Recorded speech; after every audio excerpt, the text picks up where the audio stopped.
I go up to Nate Van Dyke. I was like, "Oh man, hey man, it's really good to meet you. Like, I really love your shit." He's like, "Thanks, man." And I was like, "Hey, you want to battle?" And he's like, "What?" And I was like, "Yeah, you want to battle? You want to see like who's drawing so?" Like just totally cocky, like over my shit. He's like, "All right."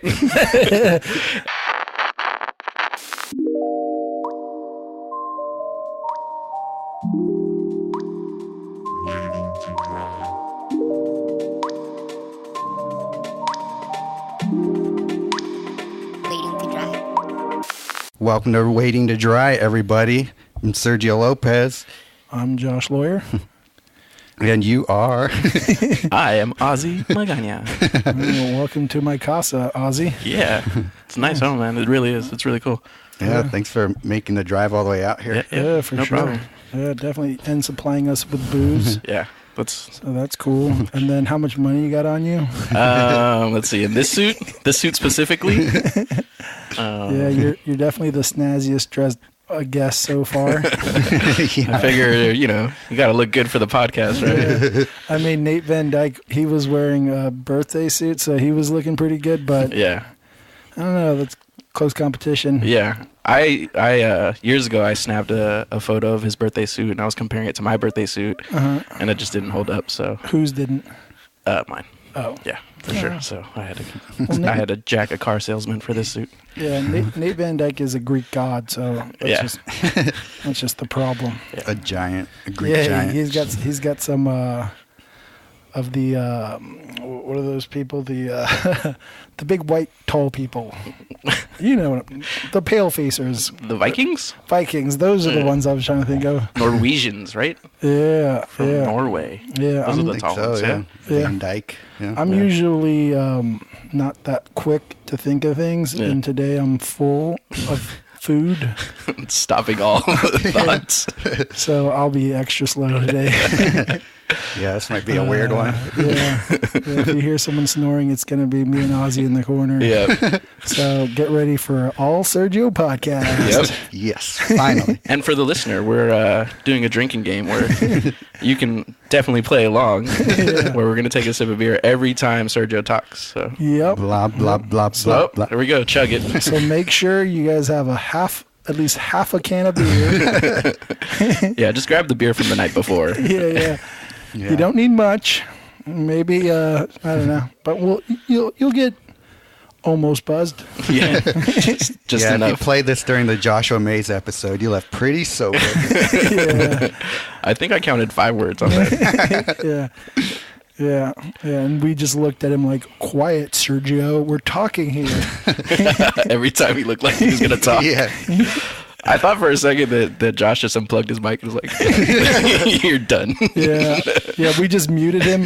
Sergio said a lot that day, but he was like listening back. He was like, thought I interjected there.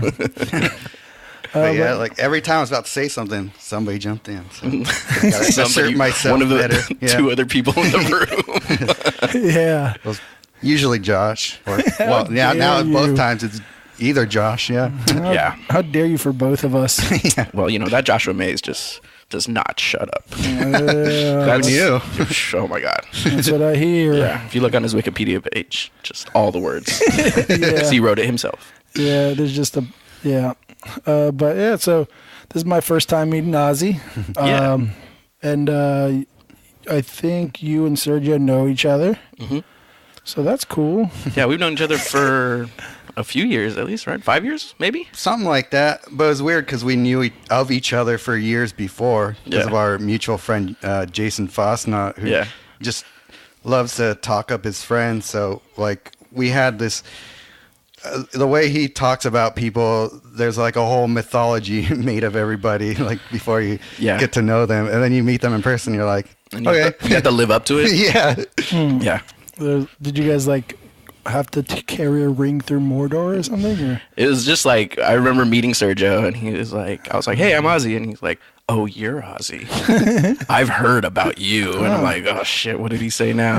Like, fucking Jason. But yeah, and so we met, and then we met at Sugar Cafe in San Francisco, That's which right. is now some other restaurant. Yeah. And we became friends when one time at Jason, he was having a party, and I was teasing Sergio so much that he called me a motherfucker. And the whole party stopped and looked at him. And a lot of people knew Sergio. And they're like, I've never heard Sergio swear before. And everybody was just, yeah, it was pretty nice. And then that's how I knew we were buddies. Are you sure they stopped because he said motherfucker or just because he talked? Like, huh? This was the first thing, and then everybody just stopped and was like, not only did he speak, but he swore. This man of God swore. He was a priest at the time. Yeah, right, yeah. Or at least wore a priest's outfit. Yeah. Uniform. Yeah. Right. Before he evolved into Sergio Topaz. Garcia. Oh, yeah. I almost did that the other day. Again. Yeah. I'm getting better at it, though. I'm getting better at not calling you Garcia. In Las Vegas, the person, the gallery director called me. He's like, Mr. Garcia, it was great meeting you. I'm like, Jesus. Is that your middle name? No. Oh. They just think you're a Garcia? Yeah. Weird. I think so, too. I think it's just you attach Garcia and Lopez are such a common name that they're almost like you can just go and just change them around. I remember I had a good friend, Mike Garcia, in middle school. And there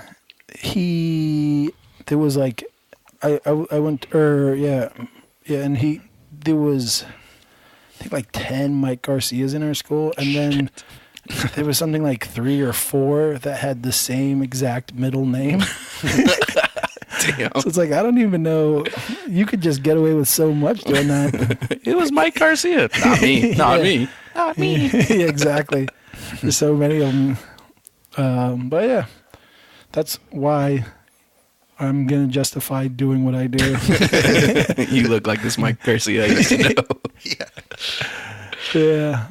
But yeah, so you met Sergio at a cafe? I didn't expect it. Oh, yeah. It was a live painting thing that they used to do in San Francisco. Oh, okay, at least 2 friends of mine that we know.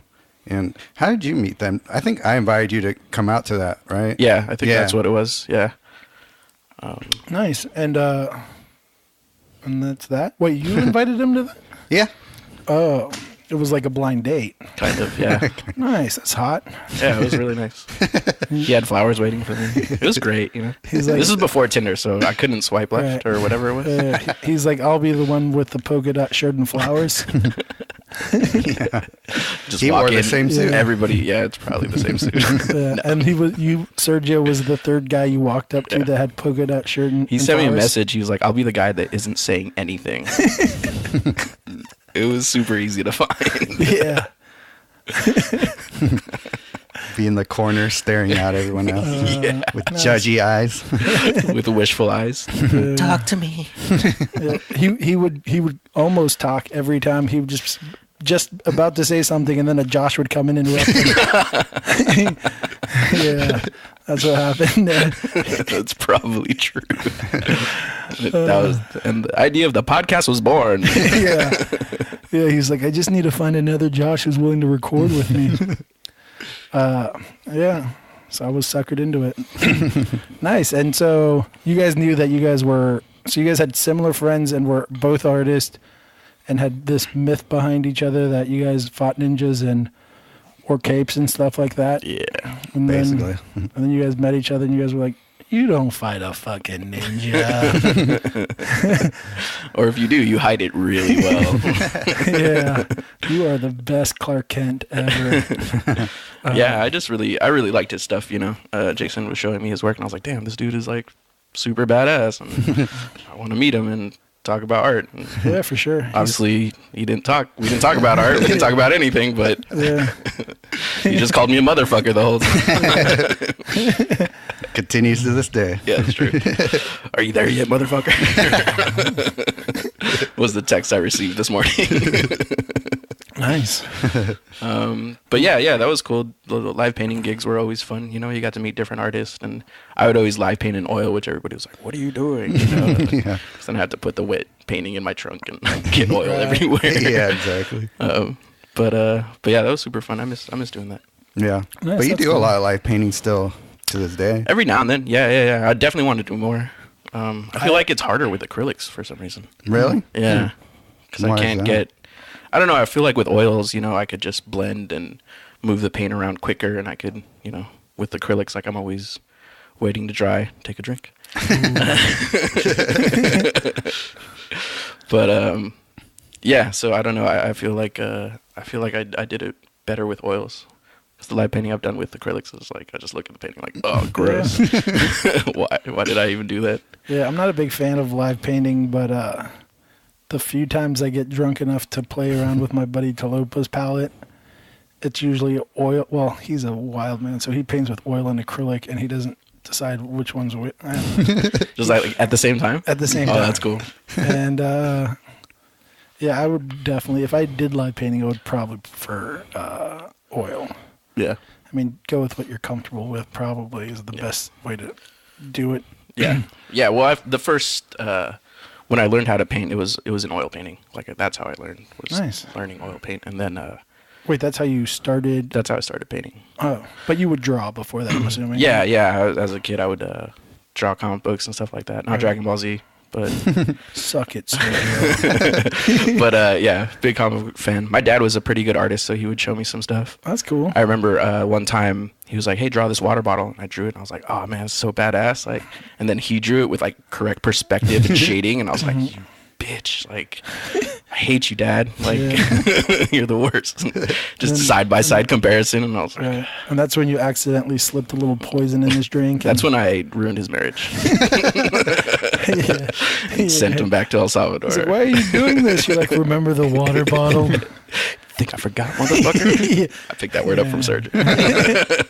Thanks a lot. Bad influence. Yeah. Bad influence. But yeah, always as a kid, I was always doing art. My mom would always take me to art classes and stuff like that. Nice, that's cool. I think I did my first live drawing session when I was like 14 or 15. Oh, really? That's crazy. So yeah, I was always been like drawing bodies and faces and stuff like that. Nice. Yeah. Nice, I like it. And then then you started painting and you guys met. Yep. Yeah, that's our entire history of Ozi. If I die, I want Josh to do my eulogy. So then he met Sergio, and then motherfucker happened. Motherfucker happened, and then he bought this shitty suit. Yeah. And came on our podcast. Exactly. And then I'm like, "Sergio, you have anything to say?" "I guess not." And I just he's just like walking. He's like, "Yeah, actually, no, I guess not, guys. Well, that's the time." So like when you're trying to get a waiter's attention and they just keep dodging you. Yeah. I gotta go. There's a podcast that needs to be recorded. Well, that's awesome. I'm assuming at least for all our guests, most of them seem to be the art kid in school. Yeah, it seems to be a reoccurring event. And then and then we like to segue to are you pro or fuck art school? Definitely gonna be a contrary and say art school's the way to go, kids. If you're trying to become an official legal respected and well-paid artist, go to art school and accrue as much debt as possible because you don't have to pay it.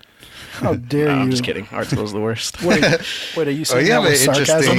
Yeah, it's a huge amount of sarcasm. But I will say that I think I'm the only person in this room with an art college degree. Yeah. Oh, so how dare you, Mello? I was gonna bring it. I wish you were gonna bring it. I was gonna bring it just to gonna draw on it like Nate. No, I just want to prove. I do kind of want to do that, but I think my mom wants it. Oh yeah. Yeah. Nice. Yeah. So I went to community college, and that's where I learned how to oil paint. And then I went to CCA, not because I wanted to, but because my mom was like, "Well, if you're gonna pursue this art thing, you need a degree," or she wanted me to have a degree because she thought, as most parents do, like degree means job. Mm-hmm. But I didn't want to go, and I only went for 3 years. Something like that. Yeah. And I remember like the first 2.5 years, I was just not into it. Like I would just go there, do my shit, and get out. Like I wouldn't talk to anybody. Like everybody was like, "Wait, you go to this school?" Like they meet me later on. Like just angry, like fucking. I like use the studio and like the best thing about it was the studio, just being able to have all my stuff out of my room and not like climbing over canvases. Right. Yeah. I used to live in my mom's garage, like built out as like a half studio, half like bedroom. Yeah. And I just remember canvases everywhere, and I would just walk on them, and like people would be like, "What are you doing? Why is this on the floor?" And I was like, "Oh, if I mess it up, I'll fix it later. Like I was just so at that point though, I was like churning out paintings like a factory. Like I would just like that's my process. Yeah. So so that was the one thing about art school I really liked. But other than that, yeah, it was complete waste of time, complete waste of money. Nice. Bullshit. Well, contrary to what people might expect me to do, I actually tried to kind of talk you out of staying there at that school. Yeah, that's right. Yeah, I think I was bitching to you about it, right? Yeah. Just like how it just wasn't doing anything for me. Well, then later on, I figured like I was in the wrong department. I should have been in illustration department because that's more of what I wanted to do. Oh, were you in like fine art or something? I was in the painting department, and it was all conceptual. Like all the teachers were all about doing conceptual work, and I was like, yeah, because you were telling me like nobody's teaching me how to paint anything here. Nobody's teaching me how to paint. I just want to do like naked chicks and comic books. Like what was my focus at the time?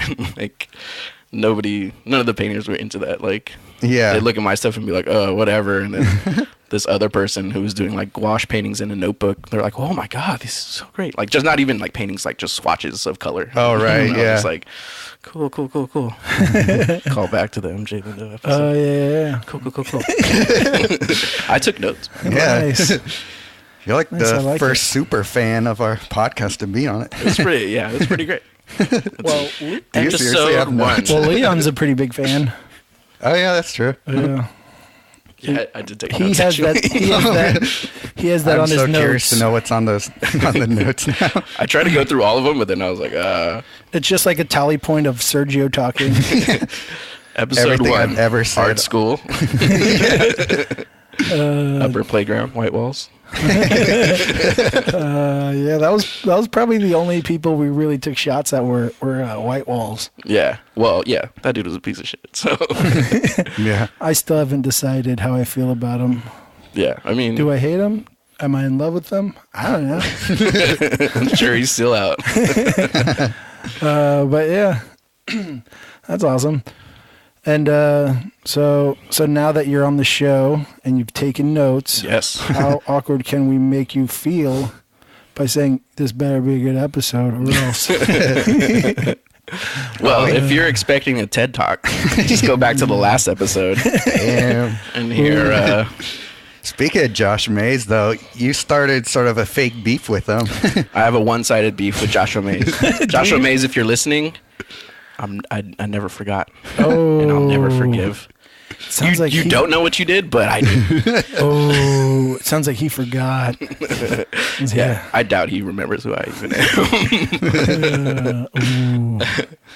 am. We're gonna become Hot 105. What's the one they? Where they always like trash talk. What's it? The one in New York? Yeah, with Charlemagne the God.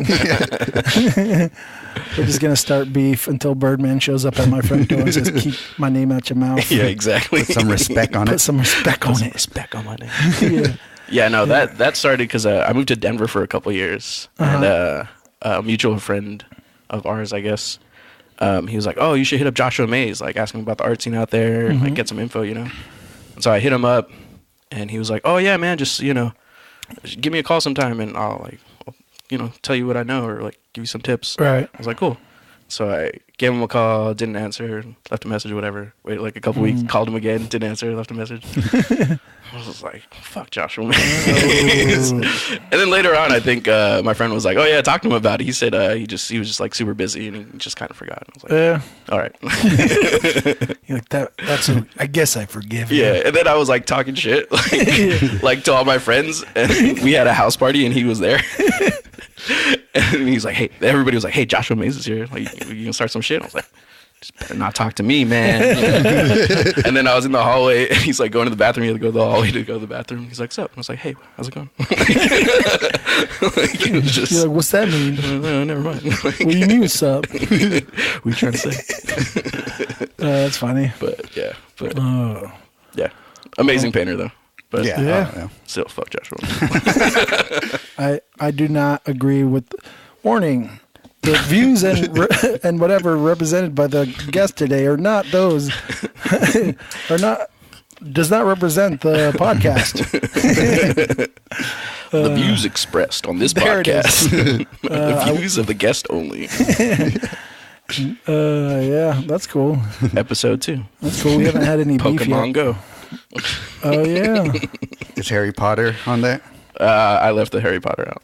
Okay. Good. Out of respect to Josh. Yep. I have to live that every day. Yeah. Every day. Yeah. But yeah, Pokemon Go still haunts my dreams. But you have a sort of a run-in with another guest of ours, Nate Van Dyke. Oh yeah. How you met him was pretty funny. Yeah. It was at 111 Midnight. They did that like Sketch Tuesdays, right? Where you you draw and then put it up on the wall. And Nate Van Dyke was there, and I was super stoked, you know, because he's like, oh shit, dude, it's fucking Nate Van Dyke. Yeah, for sure. And at the time, I was into this thing. I like challenging artists. Like if I met you and you're an artist, and I was like, oh, you want a battle? And they'd be like, what? I just started doing it, and a lot of artists were like, nah, dude, like, what do you mean? Like, how would we do that? And I'm like, you do a drawing, I do a drawing, we'll see, you know, who's better. And like, they're like, what? Like, why would, no. And so I go up to Nate Van Dyke, and I was like, oh man, hey man, it's really good to meet you. Like, I really love your shit. Like, thanks, man. And I was like, hey, you want a battle?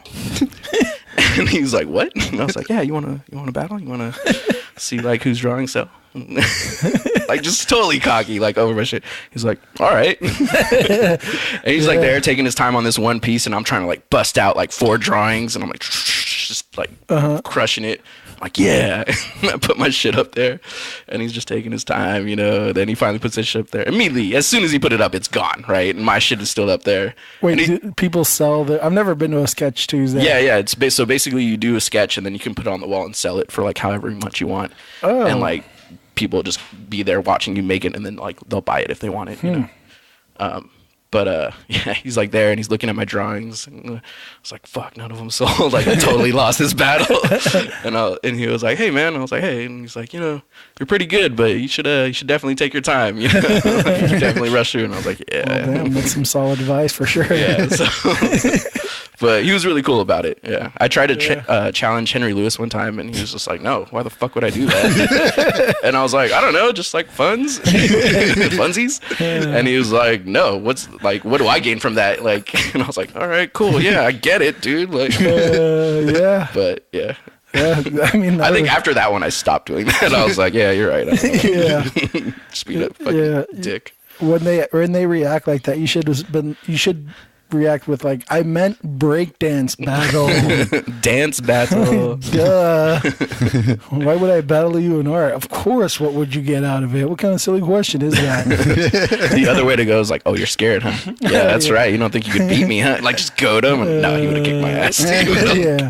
Wipe the floor with me. I don't know if that's the best way to do it. Yeah. It's like that's because that's easily you just go like, oh, come on, man, and then you feel like the idiot. Yeah, like, exactly. Oh, you scared, and then they go, come on, man. Yeah, go, that's basically what he was. And it was like, oh shit, all right. I just felt like a you're right. Okay, punk art student trying to be cool, and I was like, yeah.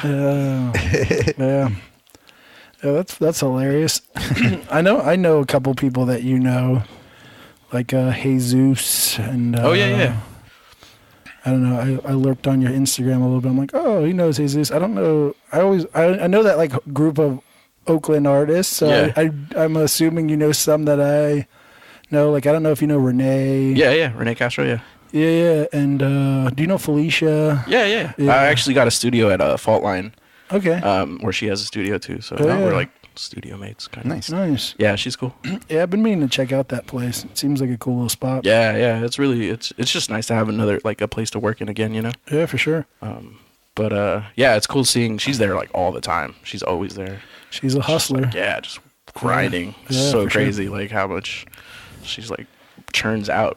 Yeah. And it's all good stuff too. Like I don't think I've ever seen like a shitty piece from her. Yeah. I think she just hides those or something. She has to make them. Like we all make shitty work, you know. Speak for yourself. Okay. I'll speak for me, Felicia, and Henry Lewis. But yeah, yeah, I've known her for a good amount of time. I think I can't remember, but yeah, she's really. I'm surprised you remembered her name. Yeah, that's like a first on this podcast, right? Well, it took. I think I honestly. I think that's in my notes too. I'm pretty sure I remember. I like learned her name last year. but I've known her way longer. It's like, what's her fucking that name? one chick. That's how I am with literally everyone. So no diss, Felicia. That's just how I am. If anything, it's a compliment now. Yeah, the fact that I learned it tells you something. He knows half his co-host name. Yeah. Yeah, exactly. Yeah, I know Ozi. No idea your last name. I've already forgot your girlfriend's name. Sorry. By the way, happy birthday to girlfriend of Ozi. Happy birthday to Patty. But yeah. I don't know who else I might know. I don't want to keep going down this boring ass route. I know some people you know too. No, yeah, it's kind of cool. Like as soon as like I started following you, I started seeing the same stuff. Like there's like all these connections and how small like the art community really gets. You know? Yeah, for sure. In the Bay Area, everyone knows someone. Yeah. And if you don't, then you're a loser. Then you're in art school. Yeah.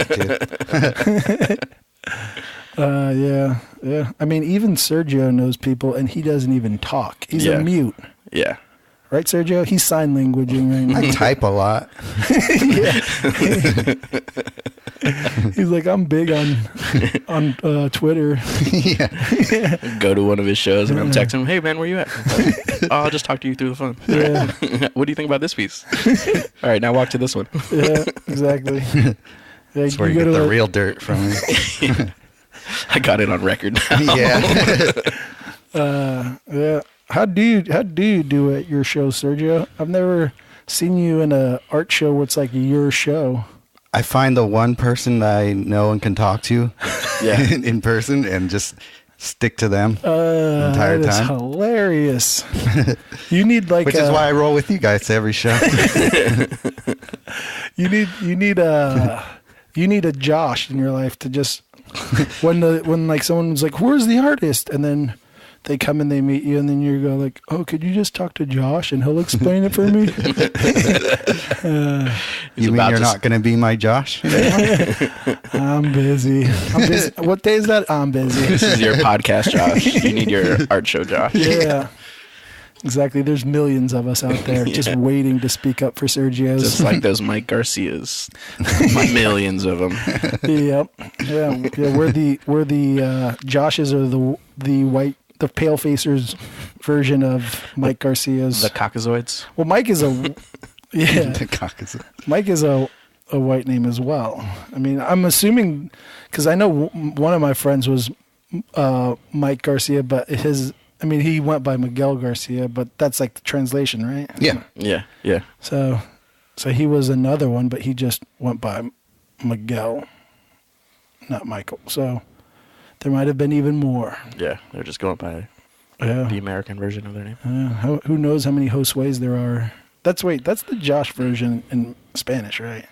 I think so. Someone told me that. Then everyone else, either they say Josue or they say, I don't know. Yeah, I think it is Josue. Yeah, I guess I never thought about it. Yeah. This is super boring.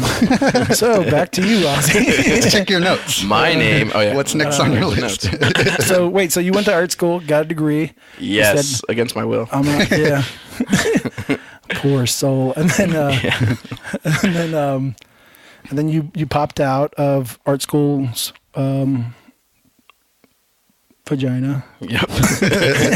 Well, I was already doing shows and stuff like before art school. Like I was already like trying to be a professional artist. So I would do like I learned how to do shows by every year on my birthday I would have a huge house party and put up all the work I did for the year. And so all my friends and family would come and it was like an art show opening, you know? Mm-hmm. And so that's how I learned to like talk to people. So Sergio, you should try that out maybe. Yeah. That's a good idea. But talking about the artwork and explaining my process or whatever. And then doing like the cafes and bars and stuff like that. Right. And then I finally got like my first gallery show in 2012, I think, something like that. And it was all superhero thing because I'm a big comic book nerd. I love comic books, superheroes, all that. Right. And it was cool because I was playing around a lot, So I had wood burning pieces, I had oil paintings, I had gouache paintings, acrylic paintings. I think pen and ink sketches, And it was just like you walked in the show and it looked like a group show, you know, like it just all the work looked super different. Right. And I just really like that style of a show, you know, where everything just isn't the same thing, but it looks like a bunch of people like worked on it, even though it was just like just me. Right. So that's cool. But yeah, I think I just get super bored, you know, doing the same. I mean, I definitely feel that. I just don't go about it the same way, but yeah, for sure I'll get bored, and I just do other shit when I would get bored. I'm like, I get it. Like yesterday I was in the studio and I was just cutting dovetail joints all day. Oh, wow. I was like, I don't want to paint today. Let's practice my dovetail. Yeah, so yeah, that's cool though. It's a good way to tackle that problem. I always think like artists, that's kind of like the main thing you do is just tackle problems. Yeah. You go, I have this problem. How do I solve it? Exactly. Yeah. And that might be like technique related, or just like, I'm bored with this. Yeah. Let me figure out how to solve this problem. It's just like, all right, I'll just pick up a different medium and play with that. Right, I'll right. just pick up this medium and play with that. I'll teach myself this. So that's cool. And then before you know it, you have like a whole body of work and all these different styles. Yeah. It's kind of nice. Yeah.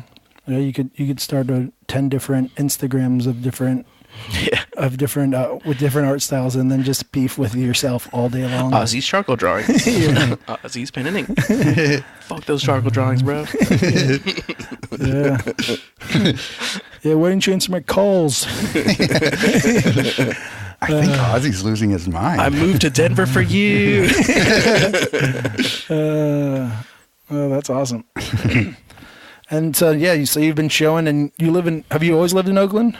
No, I was born and raised in San Francisco. Oh, nice. And then I lived in San Mateo for a bit. I lived in San Mateo for a bit. Really?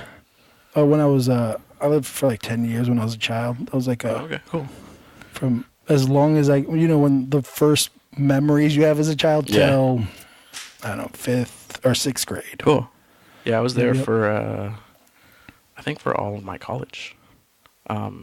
And then I lived in East Palo Alto. I know you did too, right? Yep. Yeah, I lived there for a year with Nice. With Jason, actually. That's That's how you met him, right? Yeah, I met him through an ex-girlfriend. Like, she was his care provider. Jason, okay. Jason is paraplegic, by the way. Oh, wow. Mm-hmm. So, doesn't get around much.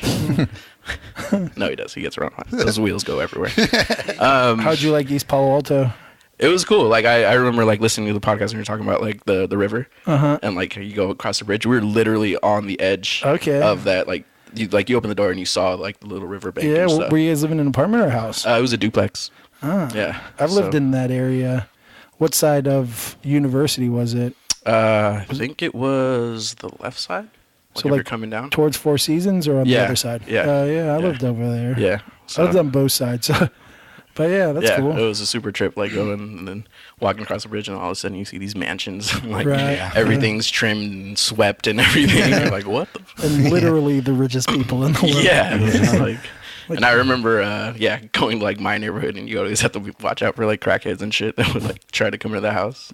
I remember one time, Jason told me the story. I think this was before I lived there, but I guess there was a crackhead who came to his house asking for water, and so he left the door open, went to go get water, and came back, and like they had come in and like sat down on the couch and fell asleep. Was it a guy or girl? I think it was a girl. And then there's this crackhead lady named Mamas in the EPA. She's like a legend. Yeah. Yeah, she's just is one of those people where she's just been around forever, and I love her. We was like Mamas, and I wonder if that was her. But yeah, she's just like an EPA like kitty cleaners. If you live there long enough, you know Mamas. Yeah. That's probably her. Yeah, he just let her sleep, and then like his care provider came and like, what the fuck, dude? You can't just let crackheads come here and crash on the couch. And he's like, I didn't know what to do. That sounds like something Jason would let happen. That's awesome. Yeah. So then you moved from East Palo Alto. Yeah, and then I lived in Oakland for a bit, and then moved back to San Francisco, and then I moved to Denver for a few years, and then I came back the end of 2015. I moved back to the Bay Area. Nice. Moved into Oakland. Nice. Was most of that jumping around your decision or financial reasons? Yeah, no, it was mostly me, just wherever I could get in where you fit in kind of thing. Yeah. But yeah, I've always moved around, even as a kid. You know, me and my mom would always move around a lot. So I think that's where I got it from, just growing up is like always on the move kind of stuff. So yeah, me too. Yeah. Always traveling. Yeah. Not usually by choice, but whatever. Yeah, at first I guess it wasn't by choice, but then I just kind of got the bug. But it's nice to kind of settle up and just like. Yeah, I think there is this. There is something you get from that you don't get. I mean, for sure, if you have a child and you can live in one house and have them grow up with the same friends for the rest of life, that's definitely a benefit. Yeah. Probably as well as like schooling wise, it's a huge benefit, I would say, but. I don't know. When I meet a lot of wanderers, I always get along with them. There is something about them. Yeah. Because you have to teach yourself how to make friends. Yeah, yeah. I mean, I went to 3 different high schools. Yeah. Because of moving. I only went to one. Yeah. But I went there and left as fast as I could. Yeah. Yeah. Yeah, I switched to a new school for a senior year. And it was just like the roughest shit. And I was just like, God damn it. Yeah, Everybody thought I was a narc because I was like the only person with like a mustache. Like, where was this at? This was in San Mateo at Aragon. Yeah, my brother got kicked out of Aragon. Oh, really? Yeah. I think the first day he went there, they just were like, yeah, you're not going to do good in school. Damn. That was brutal for him. Yeah. But yeah, that's cool. San Mateo. How'd you like that city? It was cool. It was cool, yeah. And it was like nice and low key, you know. Yeah, it used to be like a really working class neighborhood. Yeah, I don't know how much of that still exists. I know like Not a a lot. lot. No, I don't think so. I remember. Thanks. I remember when the transitions were happening, when like they redid downtown, and just made it look like tricked it out all nice and cleaned it up, and I was like, what's going on here? Like, and then I would come back every like few years and just see like new paint and new buildings, and I was just like, what? Yeah, for sure. I know. It's always weird going back to a city that you knew either as a child or like, you know, just years ago, and then you go back and you're like, wow, like I remember I went back to my elementary school and things are just way tinier than in your mind. Oh, yeah. You know, you're like, oh, I could slam dunk on this basketball court. How come they seemed so giant when I was a child? It's weird how that works out. But yeah, I go back to San Mateo every once in a blue moon, and it's like that because that was like childhood for me. Yeah. And yeah, it's weird. It's very weird. I remember downtown is a lot nicer than it used to be. Yeah. We grew up, I mean, in poorer parts of, you know, like Coyote Point. You know that park? Yeah. Coyote Point. We grew up like kind of around that area. Okay. And we bounced around a little bit there, but yeah, that city holds a special place in my heart because just childhood in general, you always like, you know, you just hold it up. You just, for the most part, I look back at my childhood as like the golden era of being free and being able to do whatever the fuck I wanted. But yeah, that's awesome. So now you moved back from Denver. You're in Oakland. Yep. You got a studio at, what's it called? Fault Line? Fault Line. Yeah, Fault Line. That's cool. And then you work at a brewery as well? Yep. That's cool. Yeah. Oh, yeah. Free beer all day. Hey. All the carbs I can get. Hell yeah. Liquid carbs. Yeah, you just need to have a satchel of jerky and then you'll be set. Yeah, right. Protein and carbs. The new diet, guys. Yeah. Beer and jerky. Yeah. That's cool. And what are you was that by choice? Is that something you the brewery? Yeah. Not by choice. Well, yeah, I guess because I moved back and I was working as a screen printer for like a year and a half. And then that just was so like grueling, you know, just like on the hands and like the arms. Like I couldn't even like hold a paintbrush some days, like because we were just printing so many shirts, you know. Yeah. So you guys had to squeegee it by hand? Yeah. Huh. Yeah. Yeah, because it's like it's a smaller print shop. My brother owns it, and shout out Revolt Silkscreen. But what's their Instagram? Revolt Silkscreen at Revolt Silkscreen. For all your t-shirt needs. I like it. So like so when I moved back from Denver, I was like, I didn't have a lot of money, you know, to move back and stuff like that. I threw like one last art show out there and I like made a bunch of money, like enough for me to move back, which was great. Nice. But my brother Franklin, I like hit him up and I was like, hey man, like I want to move back. And he's like, all right, and like, let me call you back. And he calls me back in like 3 hours, and he was like, all right, you can move into my girl spot. You can work with me until you find another job, and then I'm gonna fly out there and drive back with you with all your shit. So just like one of those people that you can always rely on, you know, whenever you need it. Yeah. So I was working with him for a year and a half, and then finally just got tired of it, you know, and started working for this curry restaurant, Curry Up Now. Hell yeah. And it was just random, like that just ad popped up, and I was like, yeah, sure, why not? They do burritos. I love burritos. Like, let's work there. And that job just was not good at all. Yeah. So I had a rough time there, and then found the brewery I work at, which was like right down the street from my house. And a friend took me there, and he's like, yeah, check this place out. And it was like really good beers. And I was like, oh, this place is tight.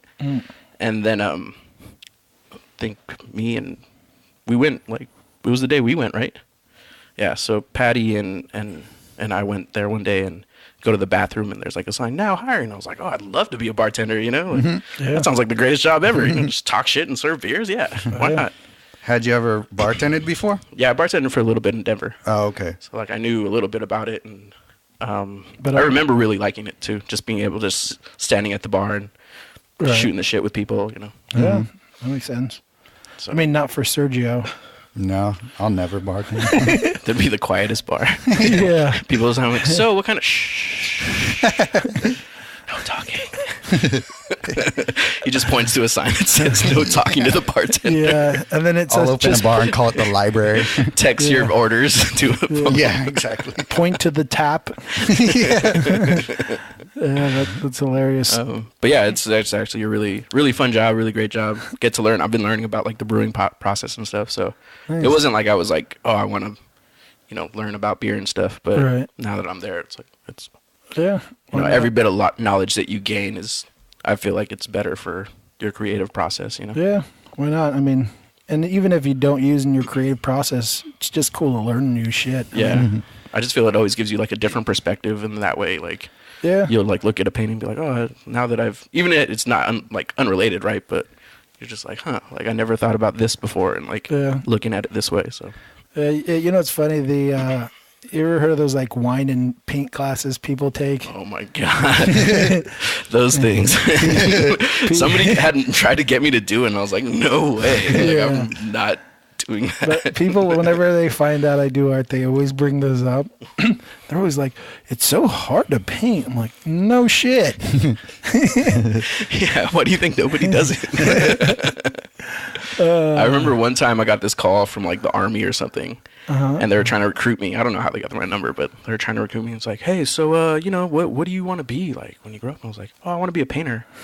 And he's like houses? Yeah. I was like, no, man, like paintings, like museums and galleries. And he's like, oh.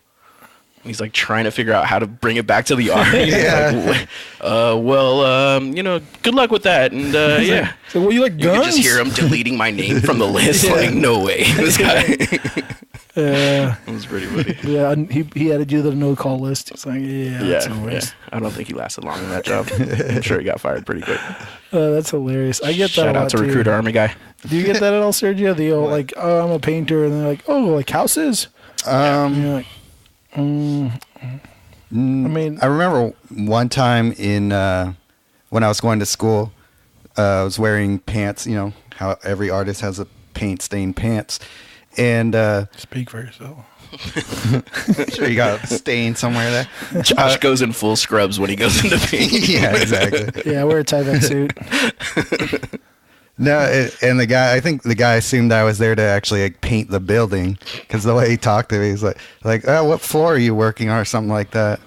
But that's pretty much the only thing I can think of off the top of my head. I remember I used to tell like people as a kid, like when they're like, oh, what do you want to be when you grow up? And I was like, oh, I want to be an artist. They'd be responding like, oh, like, you want to be poor? I was like, what do you mean? Artists are great, you know? Have you seen Titanic? You're like, I'm already poor. I just want to paint as well. Yeah. Like, I got the poor part down. Yeah, it's locked. Don't worry about that part. Yeah, every kid assumes they're just going to be famous because, oh, you're going to be a famous artist one day. That's what people tell you when you're a little kid. Yeah, they always say that. I'm going to save this when you get famous. Oh, yeah. But I've like never wanted to be famous, you know? Like, yeah, me neither. It's just like... I don't know anybody who's like legit famous. Yeah. But everybody says, oh, you're going to be a famous artist. Yeah. Like that famous artist that nobody even knows about. Right, that nobody talks to. I always thought that was one of the appealing things about art is like you almost get to be this creative person who doesn't have to be in the spotlight, you know, like a musician or actor. Yeah. They're so like, you see it all the time. They're miserable just because of the attention they get because they want their privacy. But artists are kind of in that weird world where they get to be creative and hopefully be able to, you know, make a living off of it. And then, but still kind of. It's the best kind of fame because only other people who know what you do will even know who you are. It's also, I mean, you're like, your pieces are like the attention, you know, like that's why like your product is what gets the attention instead of like, that's true. Your like talent really, you know, or like your face, you know? Yeah. But even like, you know, you think of like musicians, their skill is their music, you know, and I ingest them because of the music, but then there's this weird attachment that people have to them as people, and you're like, right, that seems horrible. I think a lot of that though is like when they do live performances, right? You know, and then you see the face behind the music, and you're like, oh wow, and then like I want to know more about that person. Whereas like art is just like, oh, this painting was like, oh, I want to like that painting's cool. That's it, you know. Like, yeah, exactly. It's not like you're seeing the artists. They do like artist talks all the time. Yeah, that's true. No more questions. No more questions. At the same time, we're doing a podcast. About bringing the artist to spotlight. We're like, that's so great. We're never gonna be. Let's talk about ourselves more. That is.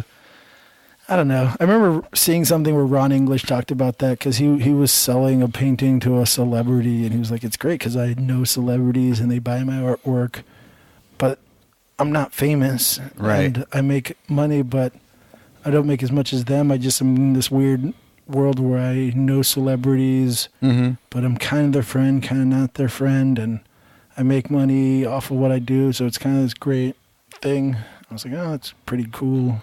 It's always cool to have like your name recognized too, you know? Like I remember one time I think I was at like this random art show and this kid comes up to me, he's like, hey, didn't you do that like one show like a couple years ago? And I was like, damn, you remember that? Like that's tight. Like made me feel really good. I was like, yeah, thanks, man. Like, oh, that was really cool. I was like, man, shit, I'm a little famous right now. Yeah, exactly. No questions. Yeah, you're like, where's your marker? All right. Just for you. Don't tell your friends.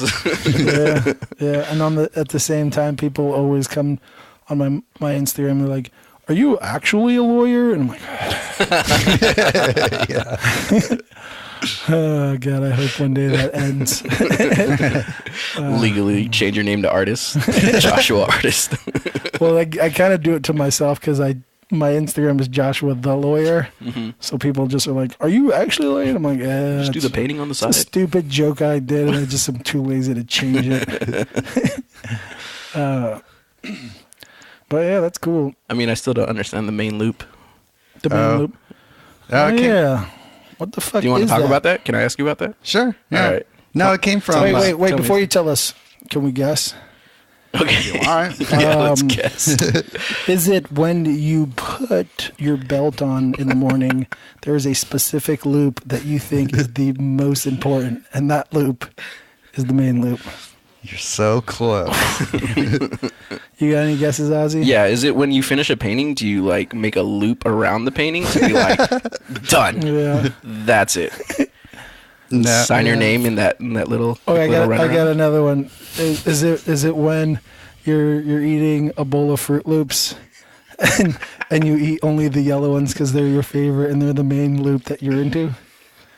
Mystery solved. Yes, and that's why we're detectives. Welcome back to our detective podcast, guys. Listeners, please post your theories about why Sergio calls himself the main loop. Yeah, waiting to dry is about blood that's drying. We're detectives. Okay. So stay a mystery. Wait. You're not going to talk about it? No, I was. It would actually be funty if you saved it for like the next podcast. Yeah. Just cold open. Just every All time. right, guys. Enough. Yeah. Or we just I'm settling the rumors. We just get every guest to explain what main loop means. Yeah, you can add that after like why art school sucks. Yeah. And what's your thoughts about the meaning next of main topic? Loop? Next on the agenda. Yeah, it'd go deep for some people. The main loop is the loop around the sun that the Earth does every year. But yeah, so what's it mean? So it came from back when I was on conceptart.org, which is an art forum that used to have that's where I met actually a bunch of people that I know in San Francisco now. But that was my screen name on there. And it came from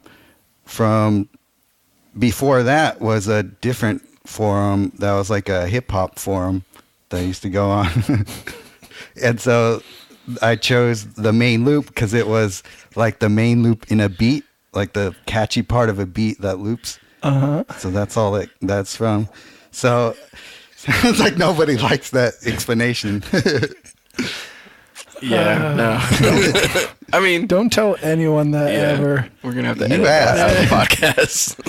So I was fine with keeping it a mystery. So we'll just cut that part out and just say that it's the Fruit Loop thing. I have one more question. Why do you sign your paintings Sergio Topaz? Is there is that the reason or it's Dargio? Yeah. Get it right. Dargio. No, I thought it was Sergio Moped. Moped.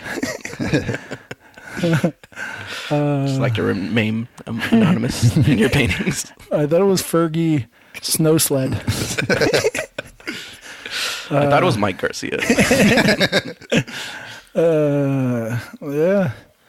Yeah. So wait, what is your Instagram name? Is it just your name? Oh no, it's Feodome. What? Feodome. Oh, I hope this story's just as good as Sergio's. So there used to be this forum. Wait, Feodome. Yeah. Can I guess? Yes, please. Isn't Feo Spanish for like ugly or pretty? One of those two. Definitely ugly. Ugly, and dome is a head. Are you calling yourself an ugly head? Yep. Dude, you got it. Yeah, you totally got it. Oh my god, this is amazing. That's horrible. No, it's not that bad. So I had a group of friends when I was younger, and we had we tried to do a little graffiti crew. We didn't really do anything, but we'd go out there and just do shitty, throw ups or whatever. Right. And we're out one night, and we're like trying to come up with a name. Like, oh yeah, let's let's figure out a crew name, Right. And it was me, Brother Franklin, and then our homie Ed, who's no longer our homie, but that's another story. Ooh, beef. Did he or did he not answer your phone calls? He did not. After he got with my ex-girlfriend, he stopped answering my phone calls. So, but like I said, another story. So we're all like just thinking, and like Franklin's like looking at us, and he's like, "Wait, Frank, Ed, Ozi, Feo, Feo," and we're like, "Yeah!" Like that's great. We'll be Feo Crew. And, we all had our little nicknames. Ed was Sticks because he was super skinny, like just rail thin, just bones. And Frank was Grub because he's just like this big, big dude. You guys know you guys didn't have to describe yourself, right? Yeah, I know. I'm just, just in case you were wondering. And then they called me Dome because I have a big ass head, Obviously, I've grown into it. But back then, I was like 30 pounds lighter and my head is the same size. So, and I used to rock an afro, like a big afro. And so they would call me Dome, and so Feo Dome. Well, look at that. We are detectives. Mystery solved. Yeah. That's always, I don't know. A lot of artists have random names for Instagram. Like Jeremy Mans is like something Rabbit. Right? Red Rabbit. Red Rabbit. 67 or something like that. Yeah. And then Nate Van Dyke's is like Nate 69 or something. Yeah, 69. Yeah, that's right. Did he explain that on the podcast? I forget. Bit. But I don't think we gave him enough shit. We were too drunk to think about like, wait, there's 69 in there? But yeah, I always wonder what the reasoning behind that is. Yeah. I like that I finally know the main loop. Because I'd always think of like, why the fuck? Like I always meant to ask you and I never did. It caught on with my friends in college. Like still certain friends from college call me Loop. Really? That's like your nickname? Yeah, to some people. God, yeah. I'm calling you Luke from now on. It's probably better than Sergio. It is. I'll stop calling you Sergio. I know how much you hate it. It's better than motherfucker. Is it? I don't know. All right, maybe not. So people call you Loop. Yeah. Like 3 people. 3 people. Is that your the best or worst, depending on your opinion, nickname you've ever had? I hated it at first, and I just got used to it. You hated it so much you made it your Instagram. I had a nickname once where with a bunch of coworkers, they called me Thumbs. I actually really enjoyed that nickname, but would you always give him a thumbs up? Is that why? No, I worked at the Cheesecake Factory at the time, and I was like part of the bakery, which isn't actually a bakery. And you would like serve the cheesecake, and to like grab it, you'd grab it with a knife, but you had to like put your thumb like on the cheesecake to like lift it up. Okay. That was the technique, and I have such big thumbs that one of my coworkers is like, "Holy shit, man! Like, look at that fucking thumbprint on that cake." And from then on out, it was Thumbs. And it's funny because my email address, I don't know if I should put this. I mean, whatever. Thumbs is my email address, and I hate it because anytime, and he's like, oh, like if it's like a legitimate thing, like when we bought our house or whatever, they're like, what's your email address? I'm like, ELTH. I like spell it out because I'm like too ashamed to say it out loud. Yeah.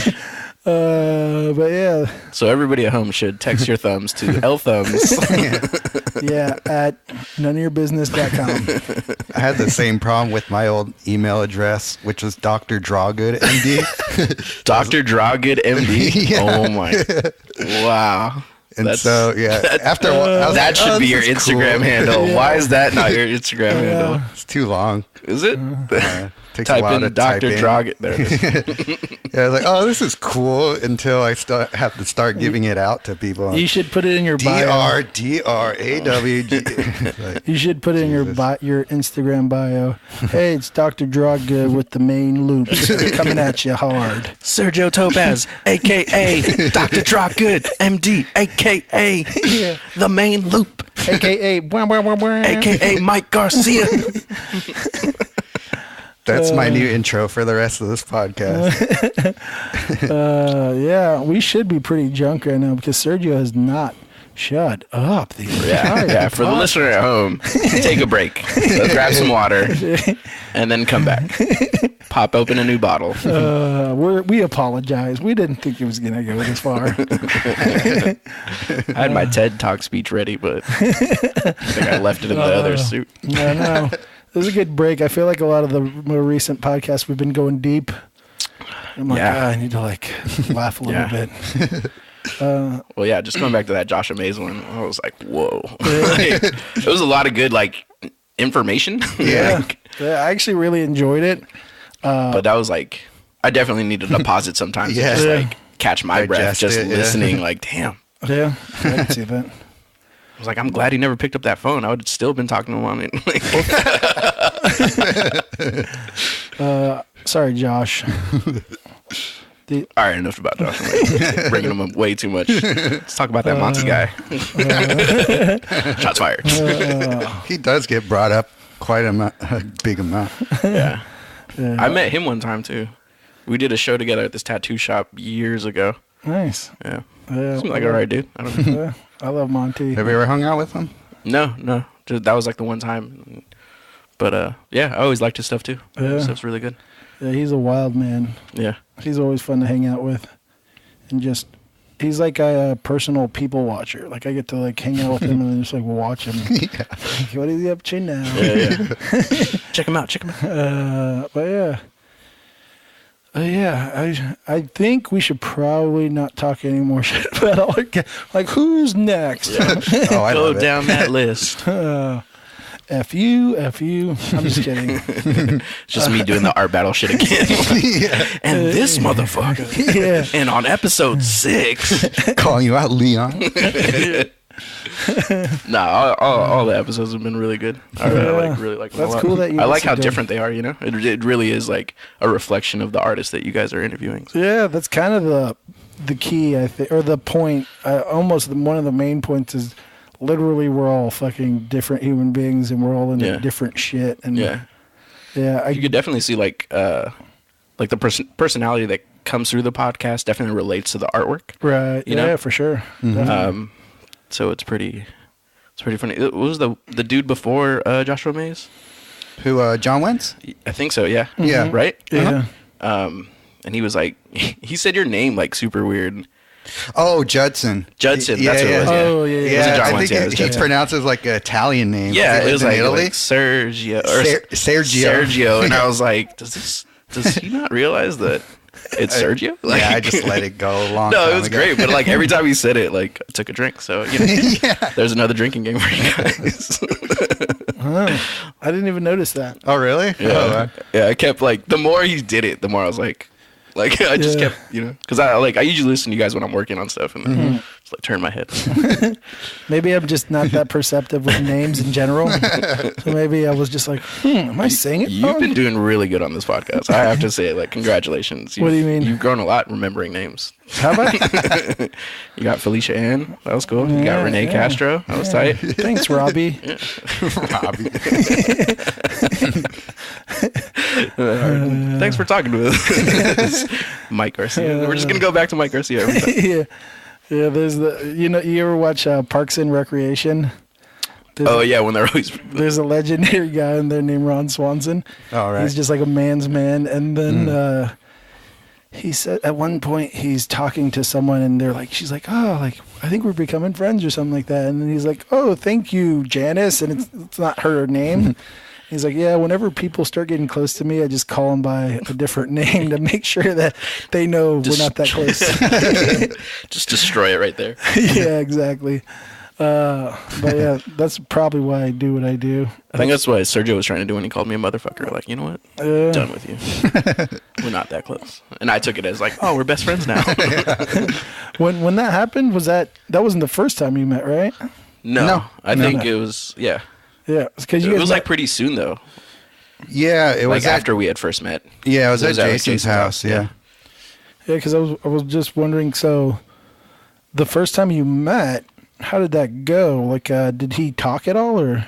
I'm sure he did. I don't remember. Busy. This reminds me of like 2 days ago. MJ, she was calling me, or she called me, and I was at work on lunch, and I was talking to her. And then for some reason, I was like, and I like interjected on what she was saying, and she couldn't hear me. I'm like, hello, MJ. And she couldn't hear me, but I could hear her, and she literally just kept talking. I'm like, oh my God. She's like, she doesn't even notice. It was like a minute or two later, and she was like, hello. I was like, oh my God. And I hung up and I called her. I'm like, how dare you just blabber on?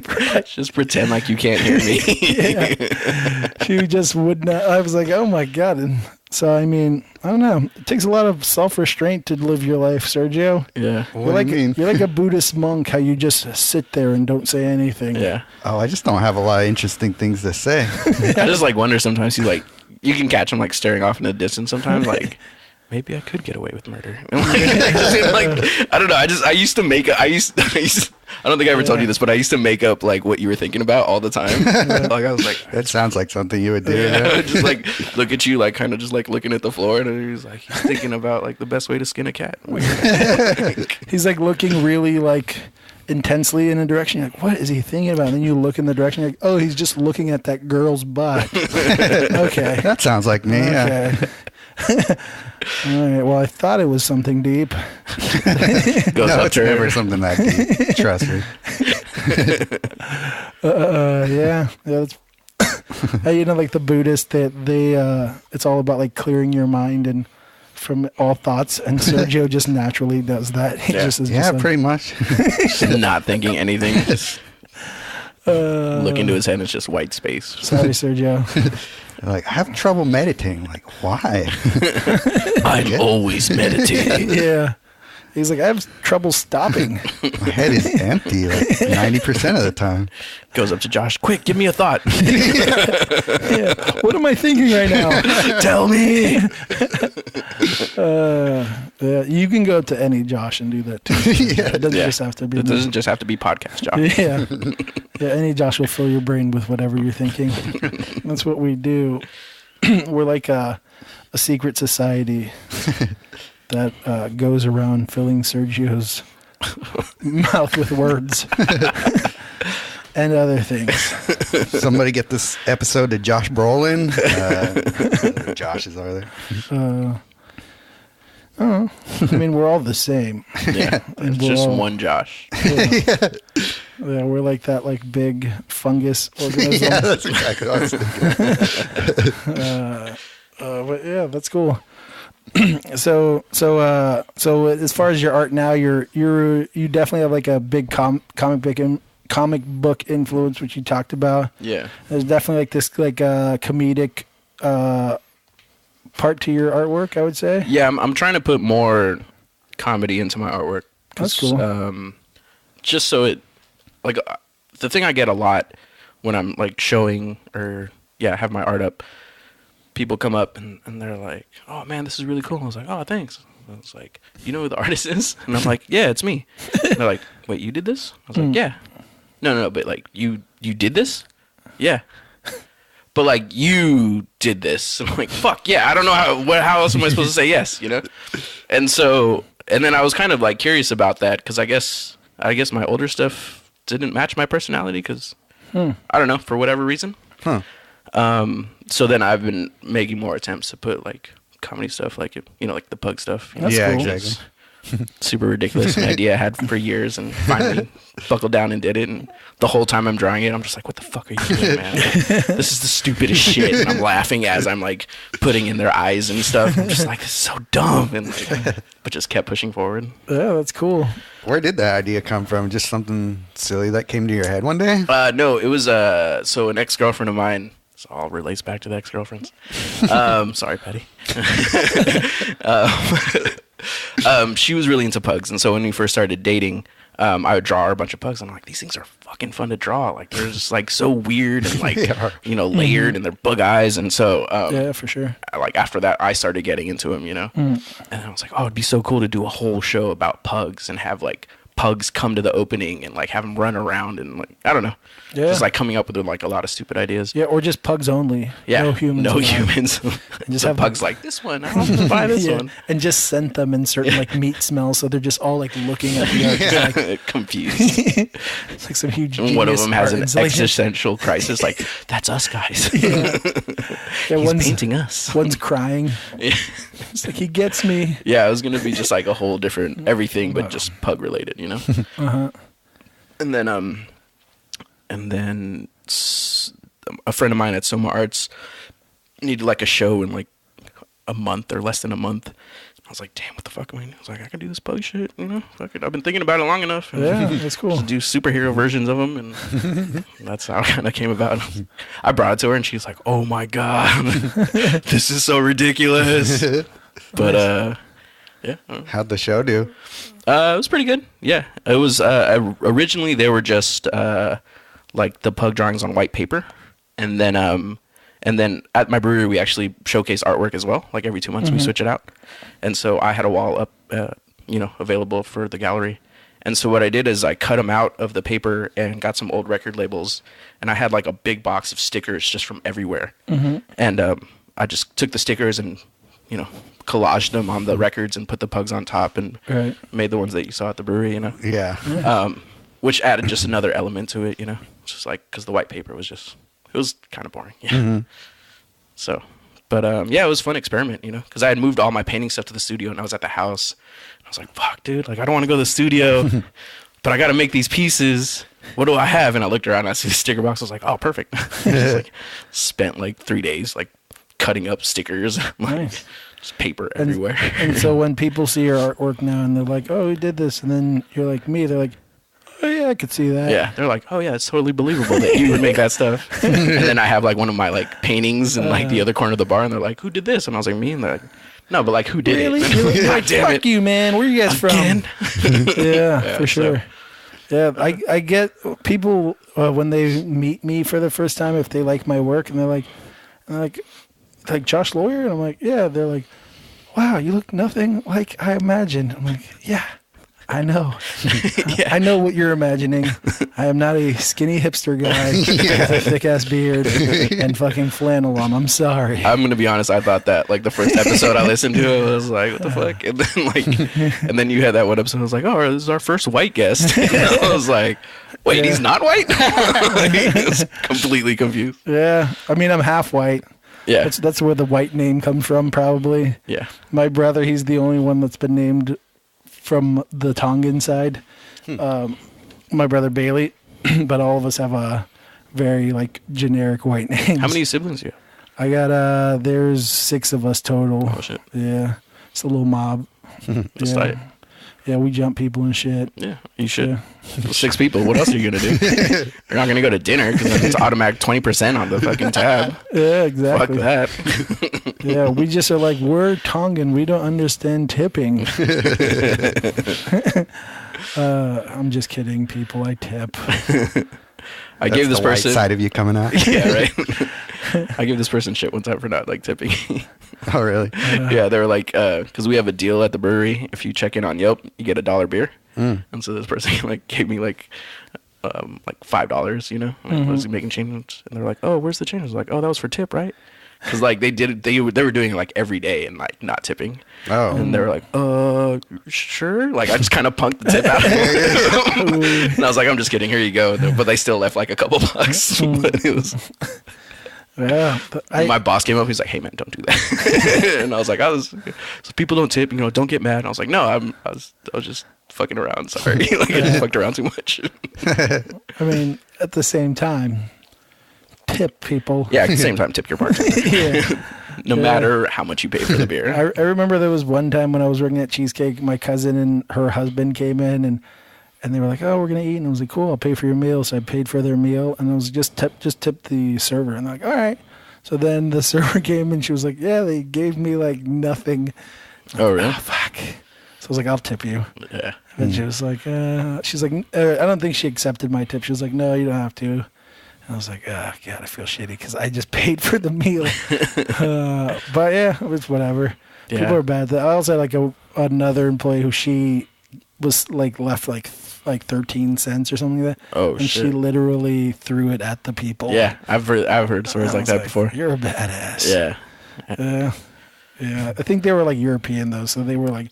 Yeah, that's also the thing too. Like a lot of it's like a culture thing. Like, yeah, some of it's like they think it's already added on there. Or... Yeah, and that's a weird conversation. I always think about that one. Like, why I've heard of some like the really high end chefs, or a lot of them have been switching to no tipping and just saying, we'll just pay our employees extra, way more money. Yeah. I've heard of that too. I'm like, yeah, I kind of appreciate that much more. Yeah, it doesn't really bother me. I mean, because it usually balances out. Even like.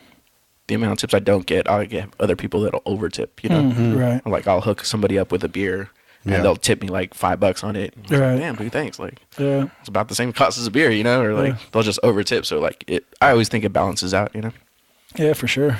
It's just easier, I think, on serving beer though, you know? Yeah. Yeah, I always feel shitty because I have this bad habit of forgetting my card at the bar. Oh yeah. It happens a lot. Yeah, it happens a lot. I feel super shitty when it happens because they have to close out your tab, but they can't leave a tip for themselves. Yeah, I do. Oh, you do? Yeah. Oh shit. It says like we have a sign that says 50% gratuity for all left cards. Oh, but I do 25. Just because bartender's choice. I don't know. But then there was one time like I ran it after we closed. And immediately got a call. I was like, "Hey, so I just saw you ran my card." And I was like, "Yeah, you can pick it up tomorrow." Yeah. They're like, "Okay." I hate when I only remember the day after when I wake up. I'm like, yeah. Let me go do the walk of shame really quick. Yeah. Pick up my card. Yeah, it's always. Or cancel it depending on what city you're in. Yeah. Yeah. If you're moving like between cities, that's the worst. Yeah. Or if you're visiting, you're like, "Oh, I'm visiting here," and you get drunk, and then you're like. You leave the next day, and you're like, "Oops, well, that's gone forever." Yeah, I think some bartenders get mad if you don't open a tab or whatever. Really? I think so. But like, I'm always like, no, you can pay as you go if you want. Like, doesn't matter to me, you know. Yeah, for sure. Why is it a little more work or something that way? I mean, there's some bartenders like, "Oh, I don't want to have to run your card again." Like, are you serious? Like, just treat it like another customer. Like, I don't understand the big deal. Yeah. But Yeah, for sure. But yeah, let's go back to art. I mean, back to my notes. Cool. Back to Cool. Back to I thought that was gonna be your catchphrase. It's like, yeah, cool. No, that's just something I do with MJ specifically. Like I just do that all the time. Inferior to anytime witches is brought up for Harry Potter, or just anytime she's telling a story that I find to be like not that great of a story, and I just know it'll be funnier to just cut her off, and she gets like when the subject of rom-coms comes up. No, she hates rom-coms, so I'm good there. But if it's Sailor Moon related, or even just a telling of a story that I'm like, oh my god, this better have a great ending because it's really bad. It's just like, and then it just ends, and you're like, that's it. Yeah, you told me that. Yeah, exactly. So if I can see that ending coming ahead of time, I'm like, okay, cool. Like, I'm just gonna go and like look at a wall real quick or something. I'm gonna pull a Sergio. Yeah. Just dead face. Yeah. Well, now you know to cut me off next time. I need to explain my screen name. Cool. But yeah, I mean, we should probably start critiquing you and all that good stuff that we do. Part of our. I didn't realize that you guys didn't pick the artwork. We do sometimes. We don't. It depends. Cool. If I'll give people the option and say like, oh, do you have something? And if not, then like John once, he was like, yeah, you just pick. I'm like, cool. Or or I'll say, do you want me to decide or you? Yeah, something like that. I mean, John, because it'd be weird if I picked the painting and you're like, oh, that piece sucks. Like, we have to talk about this. God damn it. But I mean, the thing is like sometimes people might want to talk about a painting because they have like actual shit to talk about. Mm-hmm. Sometimes you might paint a painting, and maybe it might mean something, maybe it might not, maybe it might have some background to it, maybe it might not. So it's like, well, I can pick something I like, or if you have something where you're like, oh, I would. That'd be cool to break this painting down. Yeah, cool.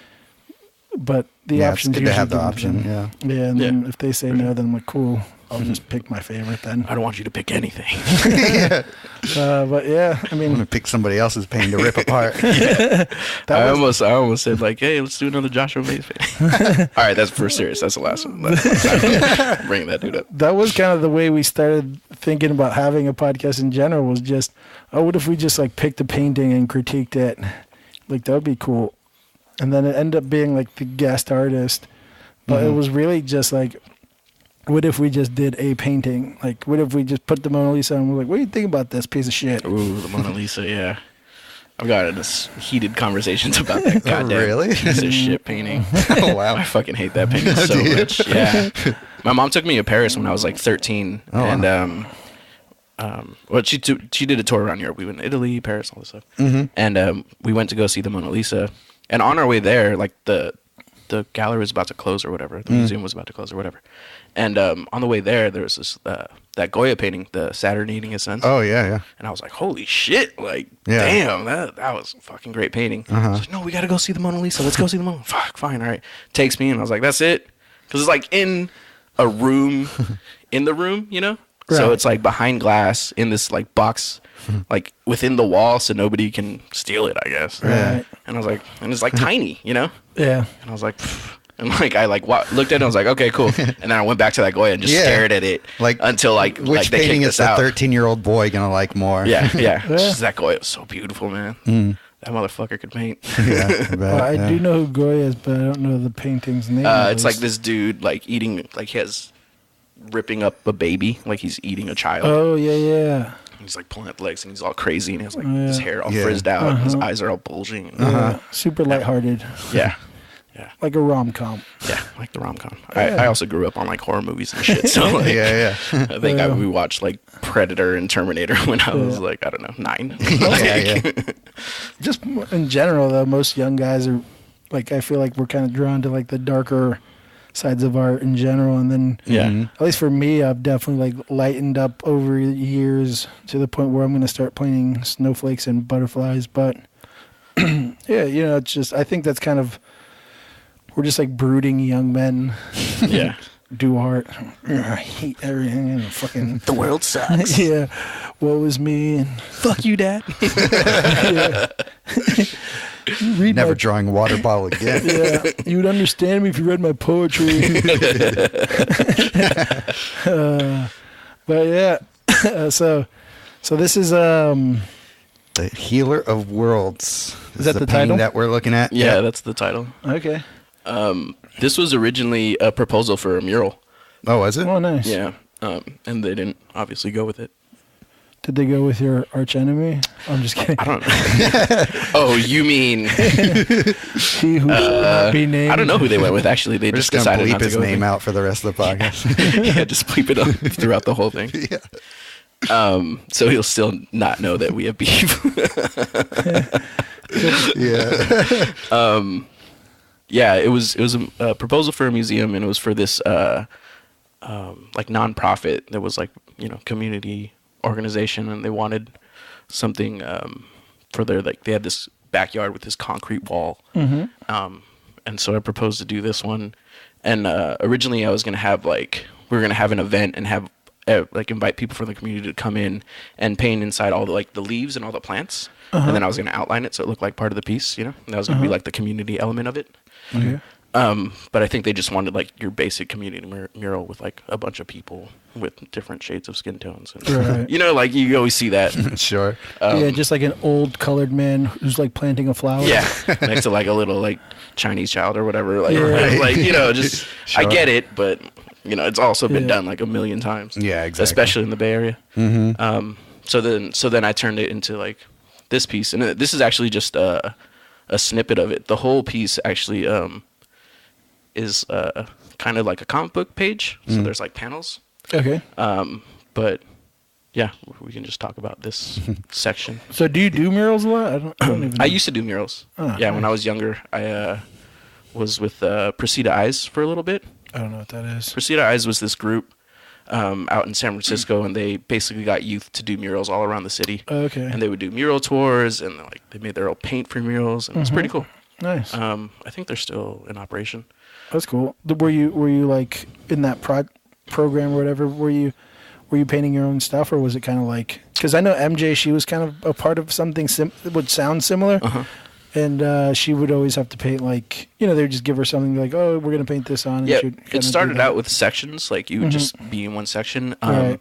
The one time I did get to design the mural was they were redoing the Chinese Art Museum, and they had like the big, you know, wood panels around it for the construction or whatever, and so Precita Eyes got commissioned to get a bunch of artists together and paint the mural. Nice. And so I designed like this geisha in front of like a giant dragon head, you know, very Dragon Ball Z inspired actually.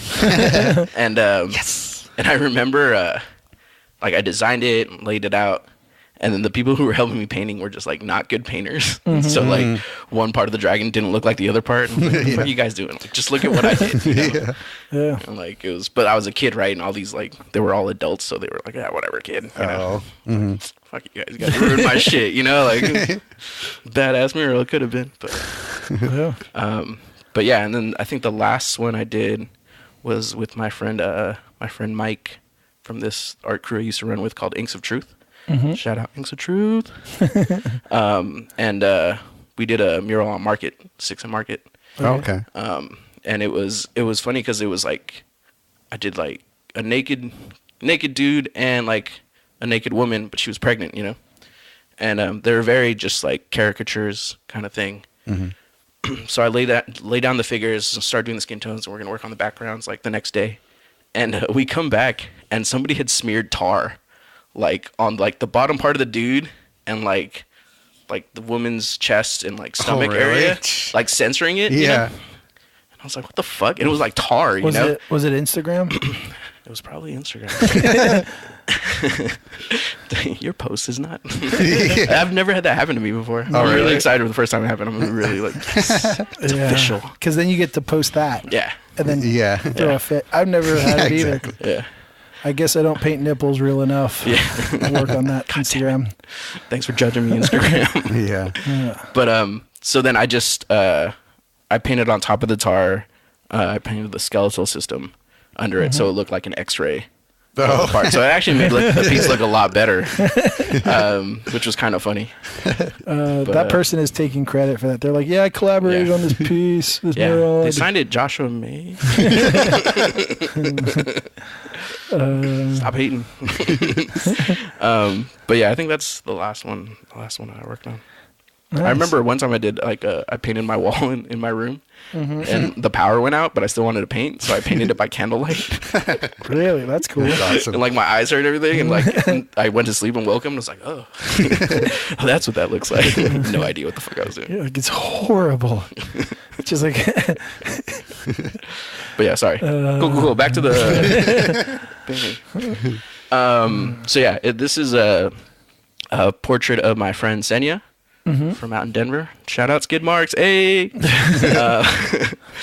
And basically the idea is that she's like a power in the universe that kind of goes around seeking dead planets, and she came to this planet and comes down to breathe new life into it. So she's a massage therapist, she's a healer, she uses her hands all the time, right? And so the inspiration came from her, so that's why the hands glowing, and all these roots are on this red dead earth. But yeah, and she told me that one day she wants to get this blue line tattooed across her face, and so that's why that's on there. Oh, yeah. Did you talk her out of it? No, I was talking her into it. I was like, you should totally do that. She just wants a light blue line. She's like, but my dad would kill me. I was like, well, yeah, but it'd be kind of tight. So any drawing or painting I do of her, I put a blue line on there. What's her name again? Senya. Senya, don't do that. Not only don't do that, how about this? Just draw a blue line in your face for a year and see how you feel about it after that. That's a pretty good idea. God. I'm going to be the voice of reason here. Do not do that. This is also coming from the guy that says don't go to art school, so, Yeah, so I've got some brains on me. But yeah, and I just try to make it look like she was all the life was coming off of the planet where she was putting her hand down. Nice. You use your friends in a lot of paintings, and you do usually make sort of a mythological connection to them. Yeah, I have one of my beliefs is that your friends are your heroes. The people that are around you, that inspire you.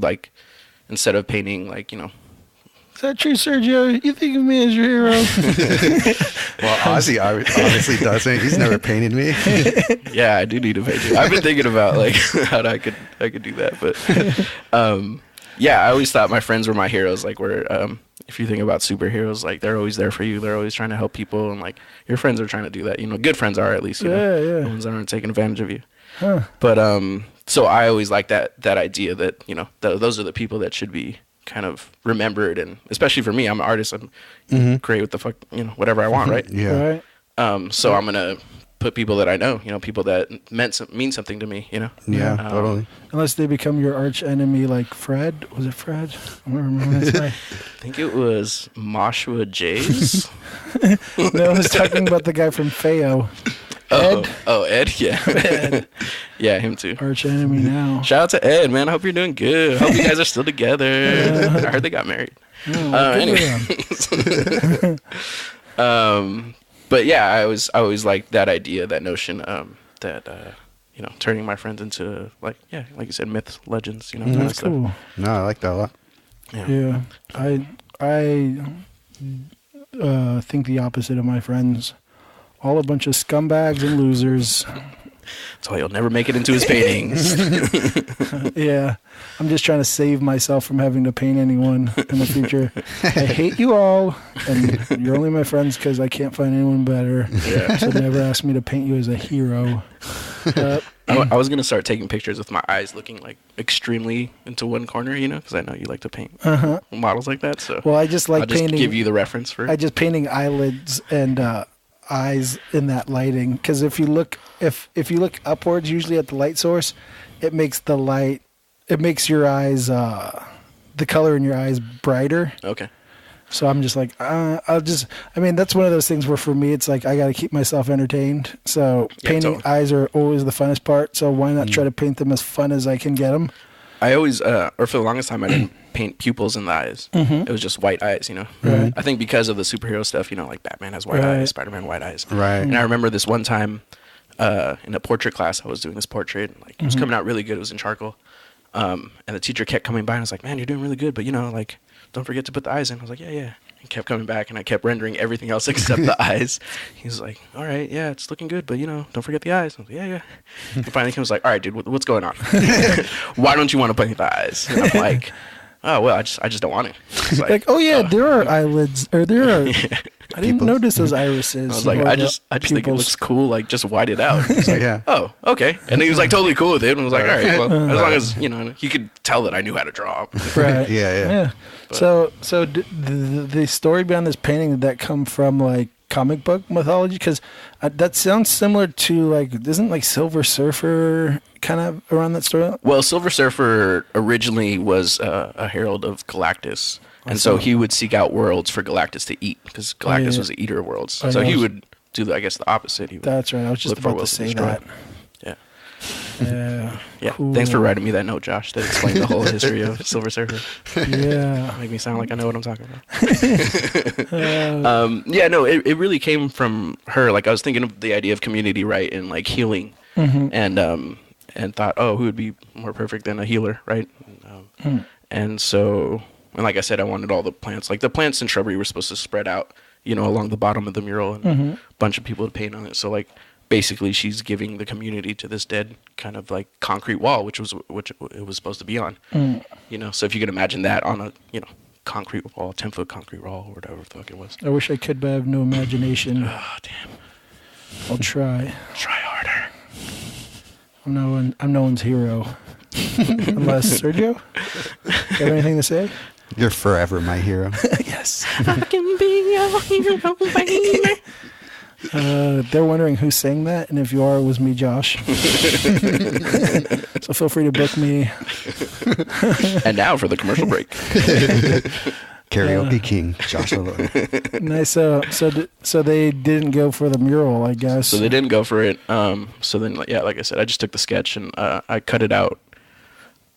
So the front part is all cut out from white paper, and the back is red toned paper with charcoal for the destruction and stuff, so to give it that contrast. Okay. I was wondering what that was. I thought that was like some Photoshop thing for some reason. Yeah, no, that's just smearing charcoal around. The texture on the right side, I was like, what is that? Why does it look pixelated? Yeah.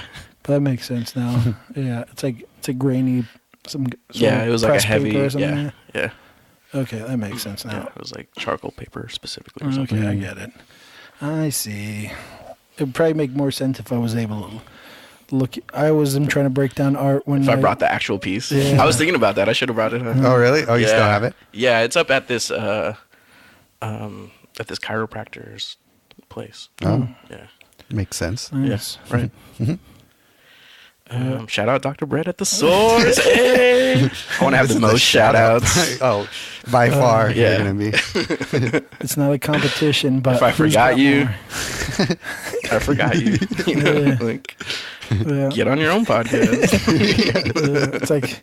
It's like the old Oscar speech, you know, where they're like, "Thank you, blah blah," and then they go back and their wife is like, "Nothing. I got nothing." It's over. The last straw. Yeah. I think I got everyone. They're like, are you sure? You shouted out the babysitter, not me. Yeah. Yeah, this award shows the wife or husband always seems like the afterthought in the congratulations speech. Yeah. I'm just happy that they stopped being like, I like to thank God. Right. No, you don't. You didn't do shit for you. Yeah, I mean, I don't know. As a super religious person, I'd have to disagree with that. Shout out to all you religious people out there. Atheists for life. No. What notes did you take about that? Well. Shout out to Darwin. But yeah, that's cool. What do you guys think about it? I mean, was it rushed? No? Yeah, I would say so. The background or the whole thing? Well, I would rather look at it than in real life, because I like to break down like, so for instance, how long does this piece take you? So this one, it was, I think I did in like the marker sketch was like I want to say like 2 days maybe, because I did the proposal and then it didn't happen, and then I was like participating in this group show at a gallery, and I was like, fuck, I don't have anything finished, and I was like, oh, I'll just do this, and came up with this idea and like rushed it. Yeah. Do you work in marker a lot? Lately I haven't, because I've been moving around a lot. I haven't oil painted in like 3 years. Ouch. 3 or 4 years, and I've been like fiending for it. Now that I have a studio space, I can finally do it. But I want like a whole day to like take my time and like just like, oh yeah, I remember. Like yeah. Just it's probably like riding a bike though. Yeah, I hope so. I'm really excited to start it up again. Yeah, that's cool. But I've been working like acrylic, a lot of marker, a lot of watercolor, stuff like that. Yeah, so smaller stuff. Nice. Yeah, I mean, I'm not the biggest marker fan. I will be honest. I don't know. I feel that's like interesting because you love drawing, right? Yeah. Yeah. And I actually like marker. Like, I mean, I have like a black book for like my graffiti shit, and I'll use like a lot of marker stuff there. Yeah. Maybe that's the reason. Like, it's like a OCD thing with me, where like my issue is like a lot of times I feel like I don't know, because see, if someone's an artist that's painting in oil paintings, they'll have like the brush stroke you can very clearly see a lot of times, and that's almost like an aesthetic people go for. But when it comes to marker, like the fact that I can see like marker marks, I guess, it drives me crazy. Oh, okay. Yeah. That's like a weird, it's just like I mean, I don't know how to explain it. It's like an OCD image. Yeah. Or you just wish it was like smoothed out. Yeah. Or I see what you're saying. Yeah. It's markers hold this weird, like I know some people that work in marker stuff, and it's the same thing with their stuff too. I look at it and I'm like, I wish you just painted that in watercolor. Yeah, why didn't you just blend it all?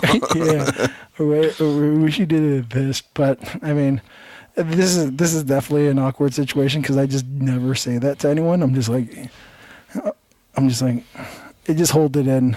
So I guess I'm forcing myself by being on this show to be like, I don't like markers. Yeah. So, I mean, but yeah, I mean, I'm not super familiar with your work. But you got to admit, for a marker sketch, it's pretty. Yeah, no, I'm just kidding. I'm horror. I tried to like play around with Copic markers once, and I was like, yeah, this shit is not fun.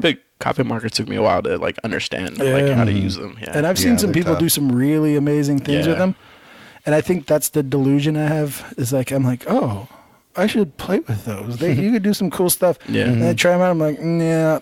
Obviously, it's like one of those things. Like this is one of those things that takes a while to like really. Yeah, develop. yeah. I think I was feeling the same way actually that you were when I first started using markers. But then I started using them for life drawing. I would go to these life drawing sessions, and I would like layer the shit out of them, and they actually like came through really, really nice. It's probably a and really I think good idea. that's when I like started like, oh, markers can be cool. Like, and started using them versus. I know I've seen this. There's this guy who does a lot of like the like robotic drawing stuff for like Star Wars or something like that. Oh yeah. And he does like all Copic marker stuff. Yeah. And he'll do it, and he's just like, yeah. I'm like, what the fuck? Yeah. That's not real. You're not a human being. But I mean, he's like an older guy as well, and he just has done it forever. So, but even him, I'll like look at him like, I just wish he just. It's almost like because he'll put down a base color, and I'm like, I wish you didn't do that in marker, because even that is like I could see like because markers the second they like the edges overlap, you'll get there's that mark. Yeah. So that to me, I'm like, ugh, just don't. I don't know. It's like an OCD thing with me, which I have random things like that. I use like. So listeners, send your marker sketches to L Thumbs. Yeah, for sure. Send them to me, and I will send you a video of me burning them. But yeah, I mean, I also use like 12 Q-tips a day. I'm like a slightly weird OCD. Just like person. in random places, or no, just like Oh, I see. I thought you meant like at the store. Number 7. But yeah. Yeah, I mean, it's awesome. So you would like it better if it wasn't marker? I would like. I'm gonna redo it for you. I'm gonna redo it in gouache just for you. Yeah, I mean, I'm neither here nor there for gouache. Well, let's welcome back Sergio, who had to leave for undisclosed reasons. You don't like gouache either? Is that what you said? No, I said I'm indifferent, pretty much. Oh, okay. Sometimes I really like it, but I mean, it's pretty awesome, actually. It's kind of great. Renee's been doing a lot of great shit with gouache. Yeah, I'm a huge fan of anything matte finish. Mm-hmm. So the fact that gouache finishes matte is like a huge thing for me. I'm like, oh, God, I need to play with gouache. It's super fun. Yeah, it seems like it. Yeah. It's definitely one that I need to try out. I mean, was your, as far as, I mean, so potentially you're going to be painting oil pretty soon, right? Yeah, yeah. So does that mimic your marker stuff, or is that pretty different? Pretty different. Yeah. I would say pretty different. I'd say marker has allowed me to get looser than I would normally get, you know, because of the streaks and stuff like that. Like you kind of have to live with them. Yeah. And so I think that's one thing I enjoyed about it is like you're forced to make it look sketchy, you know, versus like an oil painting, which you can just render the shit out of and make it look like a photograph, you know, right? Yeah. So I think that was one of the things, because I know I get very detail oriented and like very focused and like overwork things a lot. Like a lot of my paintings are like, there's parts that are just super overworked. I'm just like, God damn, I remember I spent like a whole semester painting like this painting of like this cloud, like it was a pyramid made out of clouds. And the whole semester, and the teacher was like, "Are you gonna paint this like you've been painting this whole semester? You haven't done anything else." Like, he was super mad at me, and I was like, "Yeah, but the clouds." And I was like, it didn't get any better the more I worked on it. It just got like shittier and shittier. But I was like, I think I can make, and I was just never satisfied with it. I think I painted over it. What about it made you want to spend the whole time painting it? Well, the idea was I was gonna do like different Mayan pyramids and different like natural elements, you know, so like a water one, earth one. Fire one. So I was like started with the cloud one, and like I really love like, you know, those clouds that are just like cumulus and just like bulky and I just like tried to capture them. For whatever reason I just couldn't, and so I just kept going because I wanted that the sense of depth, you know, that you get when you look at clouds, and like how they look solid but also transparent, and like just trying to figure that out, you know. Just never did. To this day I've never done that. Yeah. No. But yeah, and then you see those random guys who are just like, yeah, and then I'll just put in a cloud. Yeah, and they just do like the Bob Ross clouds, and you're just like, fuck, that's tight. Shout out Bob Ross, R.I.P., bro. No, this is a Bob Ross shout out free zone. So damn, we this podcast has been canceled. Yeah, we will have to rescind our edit that our shout out to Bob Ross and his family. We do not shout you out. Miss you, BR, all day. You and your happy trees can fuck off. But yeah, that's cool. I mean, so that's because you said it's a Earth Destroyer. What was that? This one? Yeah, or like it started off as that, or no? No, it became that. Yeah. So like originally it was just like bringing life to this concrete wall, right? And then after it got shut down, or after it didn't get picked, I was doing this gallery show, and it was like an illustration themed gallery show. And so I decided to make it a comic book panel, or a comic book page. So there's panels above this painting that have her like floating above the planet, looking down on it, and then her like flying down and landing on it, and then her hand like touching it, and all this color. So, and the rest of the piece is like black, white, and red, you know, except for the blue line on her face. It was funny because I forgot in one of the panels to put the blue line. And so when I get to the gallery, I'm like, hey, I need to add something. The gallery was like, what? I was like, yeah, just it'll be real quick. Like, and it was all framed and everything. And like the pieces were like kind of loose, you know? And she's like, are you fucking serious? I was like, please just let me do this. And all right. Like, so I do it. I take it in the back and I do it. And I put it back up. She's like, what the fuck did you do? I was like, that little blue line. She's like, really, dude? Really? You made me take it down for that shit? And like, she's super mad at me. I was like, I just had to do it, man. I'm sorry. Well, I repeat, do not get the blue line tattoo. Yesenia, was that her name? Mm-hmm. Damn, I nailed that. Yeah, see, look, he's doing great, guys. Yeah, Turned over. This non-drinking thing is really working for you, Josh. Seriously. If you heard any of the cans popping, that's all Sergio. Yeah. You were going to bring a little sound effect for you to play on your phone. I know, it's hilarious when I listen back to Nate Van Dyke's. It's just just like nonstop. We finished so much beer that day. That's why I brought so much beer. I was like, oh man, we're gonna rage. Like, oh, I'm not drinking. I'm like, oh shit, why did I bring all this beer? Well, nah, it's all right. I mean, for the next time, I just was like, I need to take a quick break. No, yeah, it was because we celebrated her birthday, my girlfriend's birthday yesterday, and we took like 2 weeks off of drinking, right? Yeah. I'm just like at the brewery sober, and I was like, weird. Everyone's like, try this beer. I was like, nah. I know, it is weird in that environment, and I kind of get more awkward. I become a Sergio a little bit sometimes. Yeah. If I'm not drinking and everyone else is drunk, I'm like, oh. It's just really funny to see other people. I'm like, oh, okay. Yeah. And is that me? No, I'm cool. I'm super cool when I'm drunk. Nice. And that's probably pretty tough working at a brewery. Yeah, it actually wasn't that bad. Just drink water. Just had a pint of water. What's that? It's what beer's made out of. Huh. I thought beer was like some god that they would milk. They just milked the nectar out of. That's what I was told in school. Art school. Go to it, kids. Milking marmots for beer. You learn where beer comes from. Shout out to marmots. Hey. What's marmots? I don't even know what that is. It's like a ferret. Oh. I do know what that is. Sorry. I watched The Big Lebowski like a lot. So if you've ever seen that movie, you know what I'm talking about. I do not. If you haven't, don't. I'm like Donnie. I'm out of my element when it comes to that movie. Shout out to Big Lebowski. Hey. But yeah. You are a big movie buff, though. Yeah. Yeah, I love movies. I love all movies. Yeah. Bad movies, good movies, old movies. Bad movies. I mean, you like bad movies. Like The Room? To you? Yeah. The worst. The Room with J-Lo? No, this one. No, that's The Cube. Yeah. No, that's The Cell. The Cell. The Cube was the one with a bunch of people running around trying to escape this. Oh, death trap. That was that was cool. That was a good movie. I don't know if I remember that movie. Yeah, it's pretty good. Huh. The Cell is a beautiful. The Room? Oh wait, The Room is the kidnapped one? No, that's Room. That's Panic Room. No. I'm thinking Room. I think Room is the Brie Larson one. With the Brie Larson one. Where they're in the. Don't see that.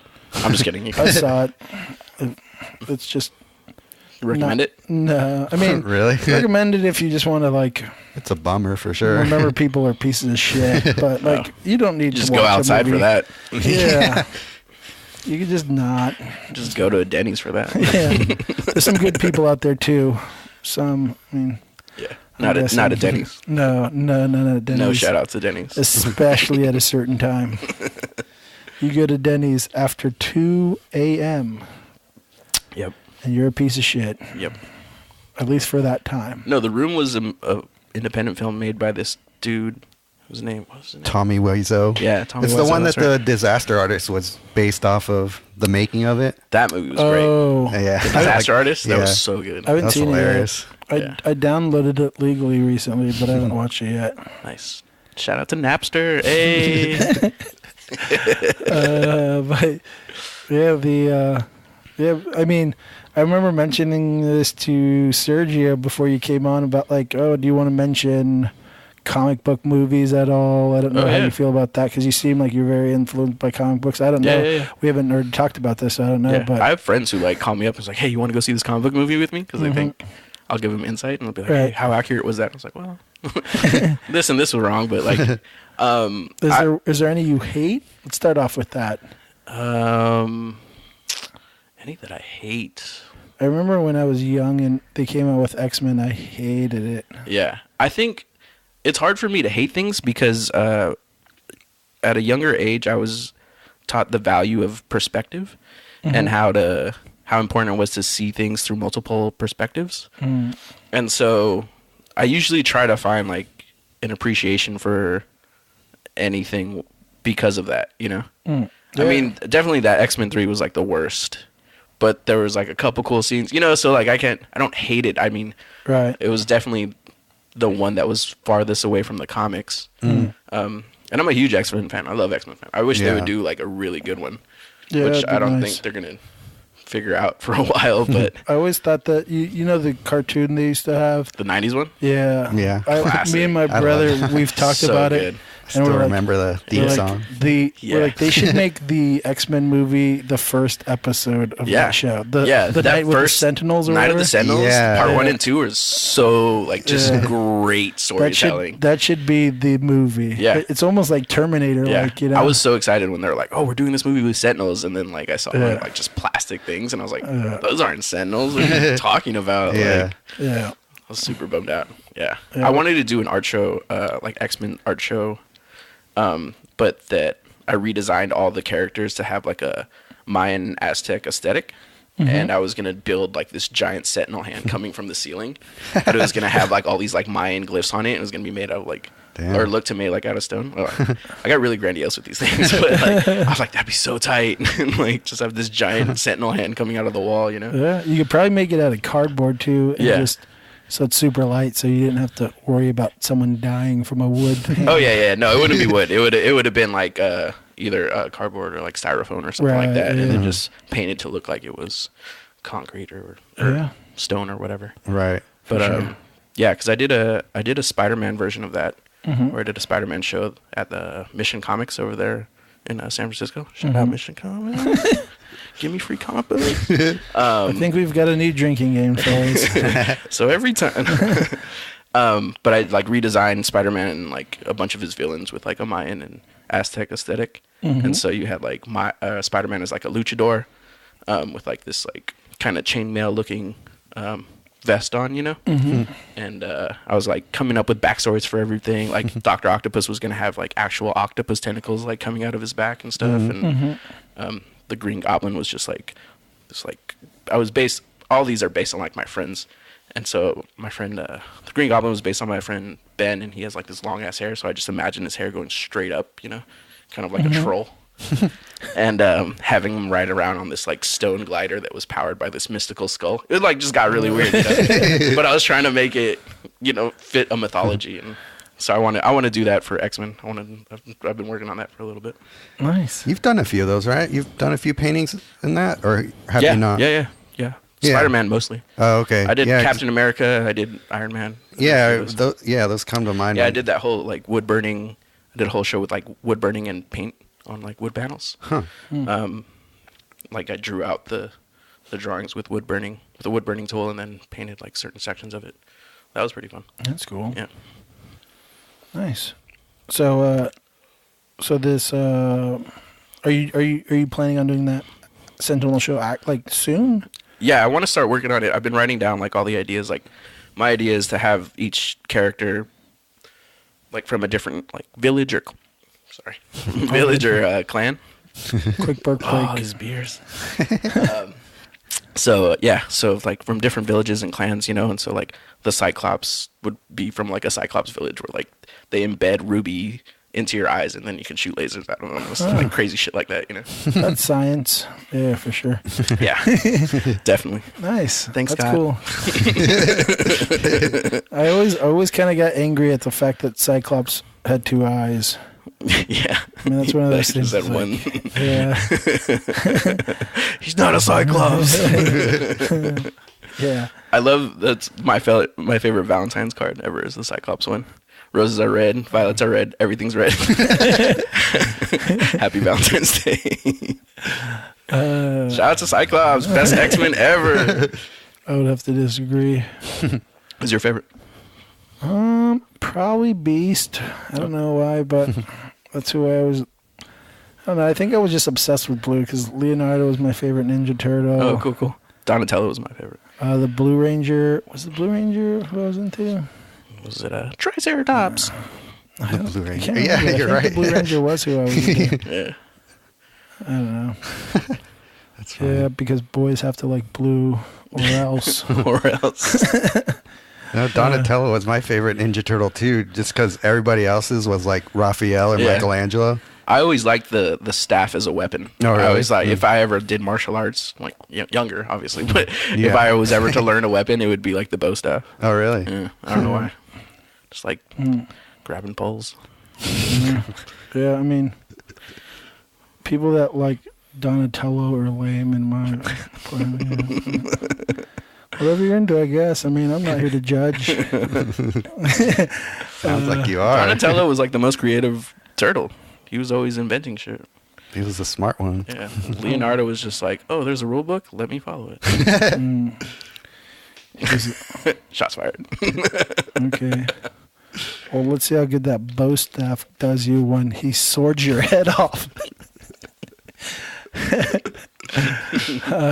You're like, what? I had a stick. Have you seen those new movies? No. They're so bad, but I they're can like imagine. they're great though. It's like you're like, that's kind of cool. Like if I was a kid, I'd be like super juiced on those movies. Yeah. But then because we grew up with like the '90s cartoon show, like or the '80s. It was but 80s, then right? at the same time, you go back and you watch those '90s cartoon shows, and in your head, they're like the school.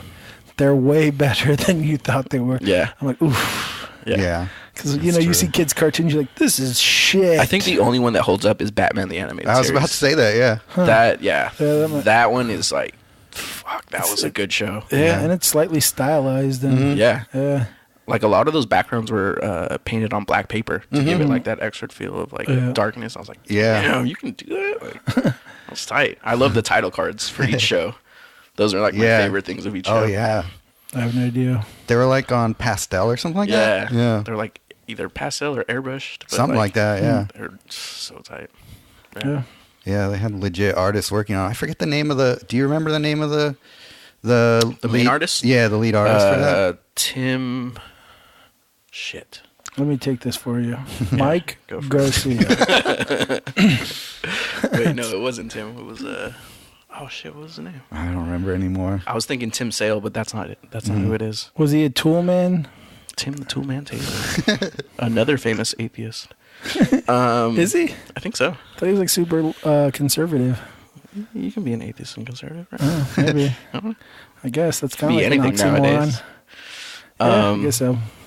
Yeah, that's true. Bruce Timm. That's who it was. There you go. Yeah, Bruce Timm. Okay. Sorry, last We name did first. it. Figured it out, guys. Yeah. Next week on Detective Podcast. Yeah, we discover why Sergio. Why does Sergio want to rock a ponytail? That'd be so tight if you did that. The only reason you rock a ponytail this late in your life is because you think you're balding and you're like, this is my last chance. I saw somebody with a comb over and I was like, people are still doing that? That's so rare to see now. Yeah. I was going to come in a turtleneck because I know on episode 3 you guys mentioned how artists no one wants don't wear to know what you're going to turtlenecks. come into. Please, let's keep this PG, Except guys. for my girlfriend Patty. Hey, shout out to Patty. Hey! I know. Yeah, fucking turtlenecks. Turtlenecks and berets. Yeah. We had to wear berets at our graduation for CCA. Are you serious? What the fuck? See, that's how shit happens. People like see that and they're like, oh, artists, they wear berets. You're like, that's do they? why. Did you have the fro at the time? Yeah, I had like a little You baby just put it fro. on there. I like put like some product in it, so it was like a Jerry curl. okay. It was tight. Nice. But yeah, I mean, I don't know how long we're going. It's been a while, yeah. Almost 2 hours. Jesus Christ. Longest podcast ever. Well, Josh Mays has you beat once again. Oh, no. Dun, dun, dun. Well, Saga continues. Longest conversation podcast ever. If you want the lecture series. Oh, shots fired. Again. At one point, I thought he was reading from a book. That's how eloquent he is. All right, well, we did it. We did a fucking podcast. Yeah, thanks for having me, On a guys. full belly. I thought I was going to definitely go wonky, so that worked out great. You held in there. I guess no beer and a belly full of food makes you remember names. I guess so. He's holding in a giant fart. Who, me? Damn, Sergio, just get back on the podcast. Oh, wow. Just to throw me under the bus. I've been holding this in very nicely. Oops. But yeah, so I mean, here's the. You got anything coming up that you want to promote? Or just follow me on Instagram at Feodome. I do live stream every time I eat a burrito, so watch out for that. It's only for the fans. And if you're in East Oakland, come by Ale Industries. Shout out Ale Industries. One more, squeeze one more. Yeah, come by and how does your studio work? Mention this podcast and you'll get a free pint. How does your studio work? Are people allowed to kind of come in and check out your work, or is it? Yeah, I mean, you just let me know, and if I'm there, I'll open up the gate for you. For sure. Nice. The gates. Awesome. But yeah, thanks for having me, guys. Yeah, for sure. Yeah, pretty cool. This was fun. Yeah, it always flies by. Tune in next week, folks, when we have Amanda Lynn. Insert there. Yeah. On the spot, I'm like, brain work. It would be really cool if you guys just like recorded your own commercials, like for just products that you liked. This podcast sponsored by couches. Yeah. Just need a place to sit. That's the one they always do on podcasts. Squarespace. Stamps.com. They do that one. They do Blue Apron. Yeah. Yeah. The Casper beds. Yeah. Yeah. But no, you guys should definitely make your own commercials. Yeah, for sure. Couches are definitely my suggestion. Yeah, couches. People say they're way better than sitting on rocks. Tired of sitting on the floor? Get a couch. Yeah. Awesome. Well, that's our podcast, guys. It's been waiting to dry. If you're still listening, fuck off, motherfucker.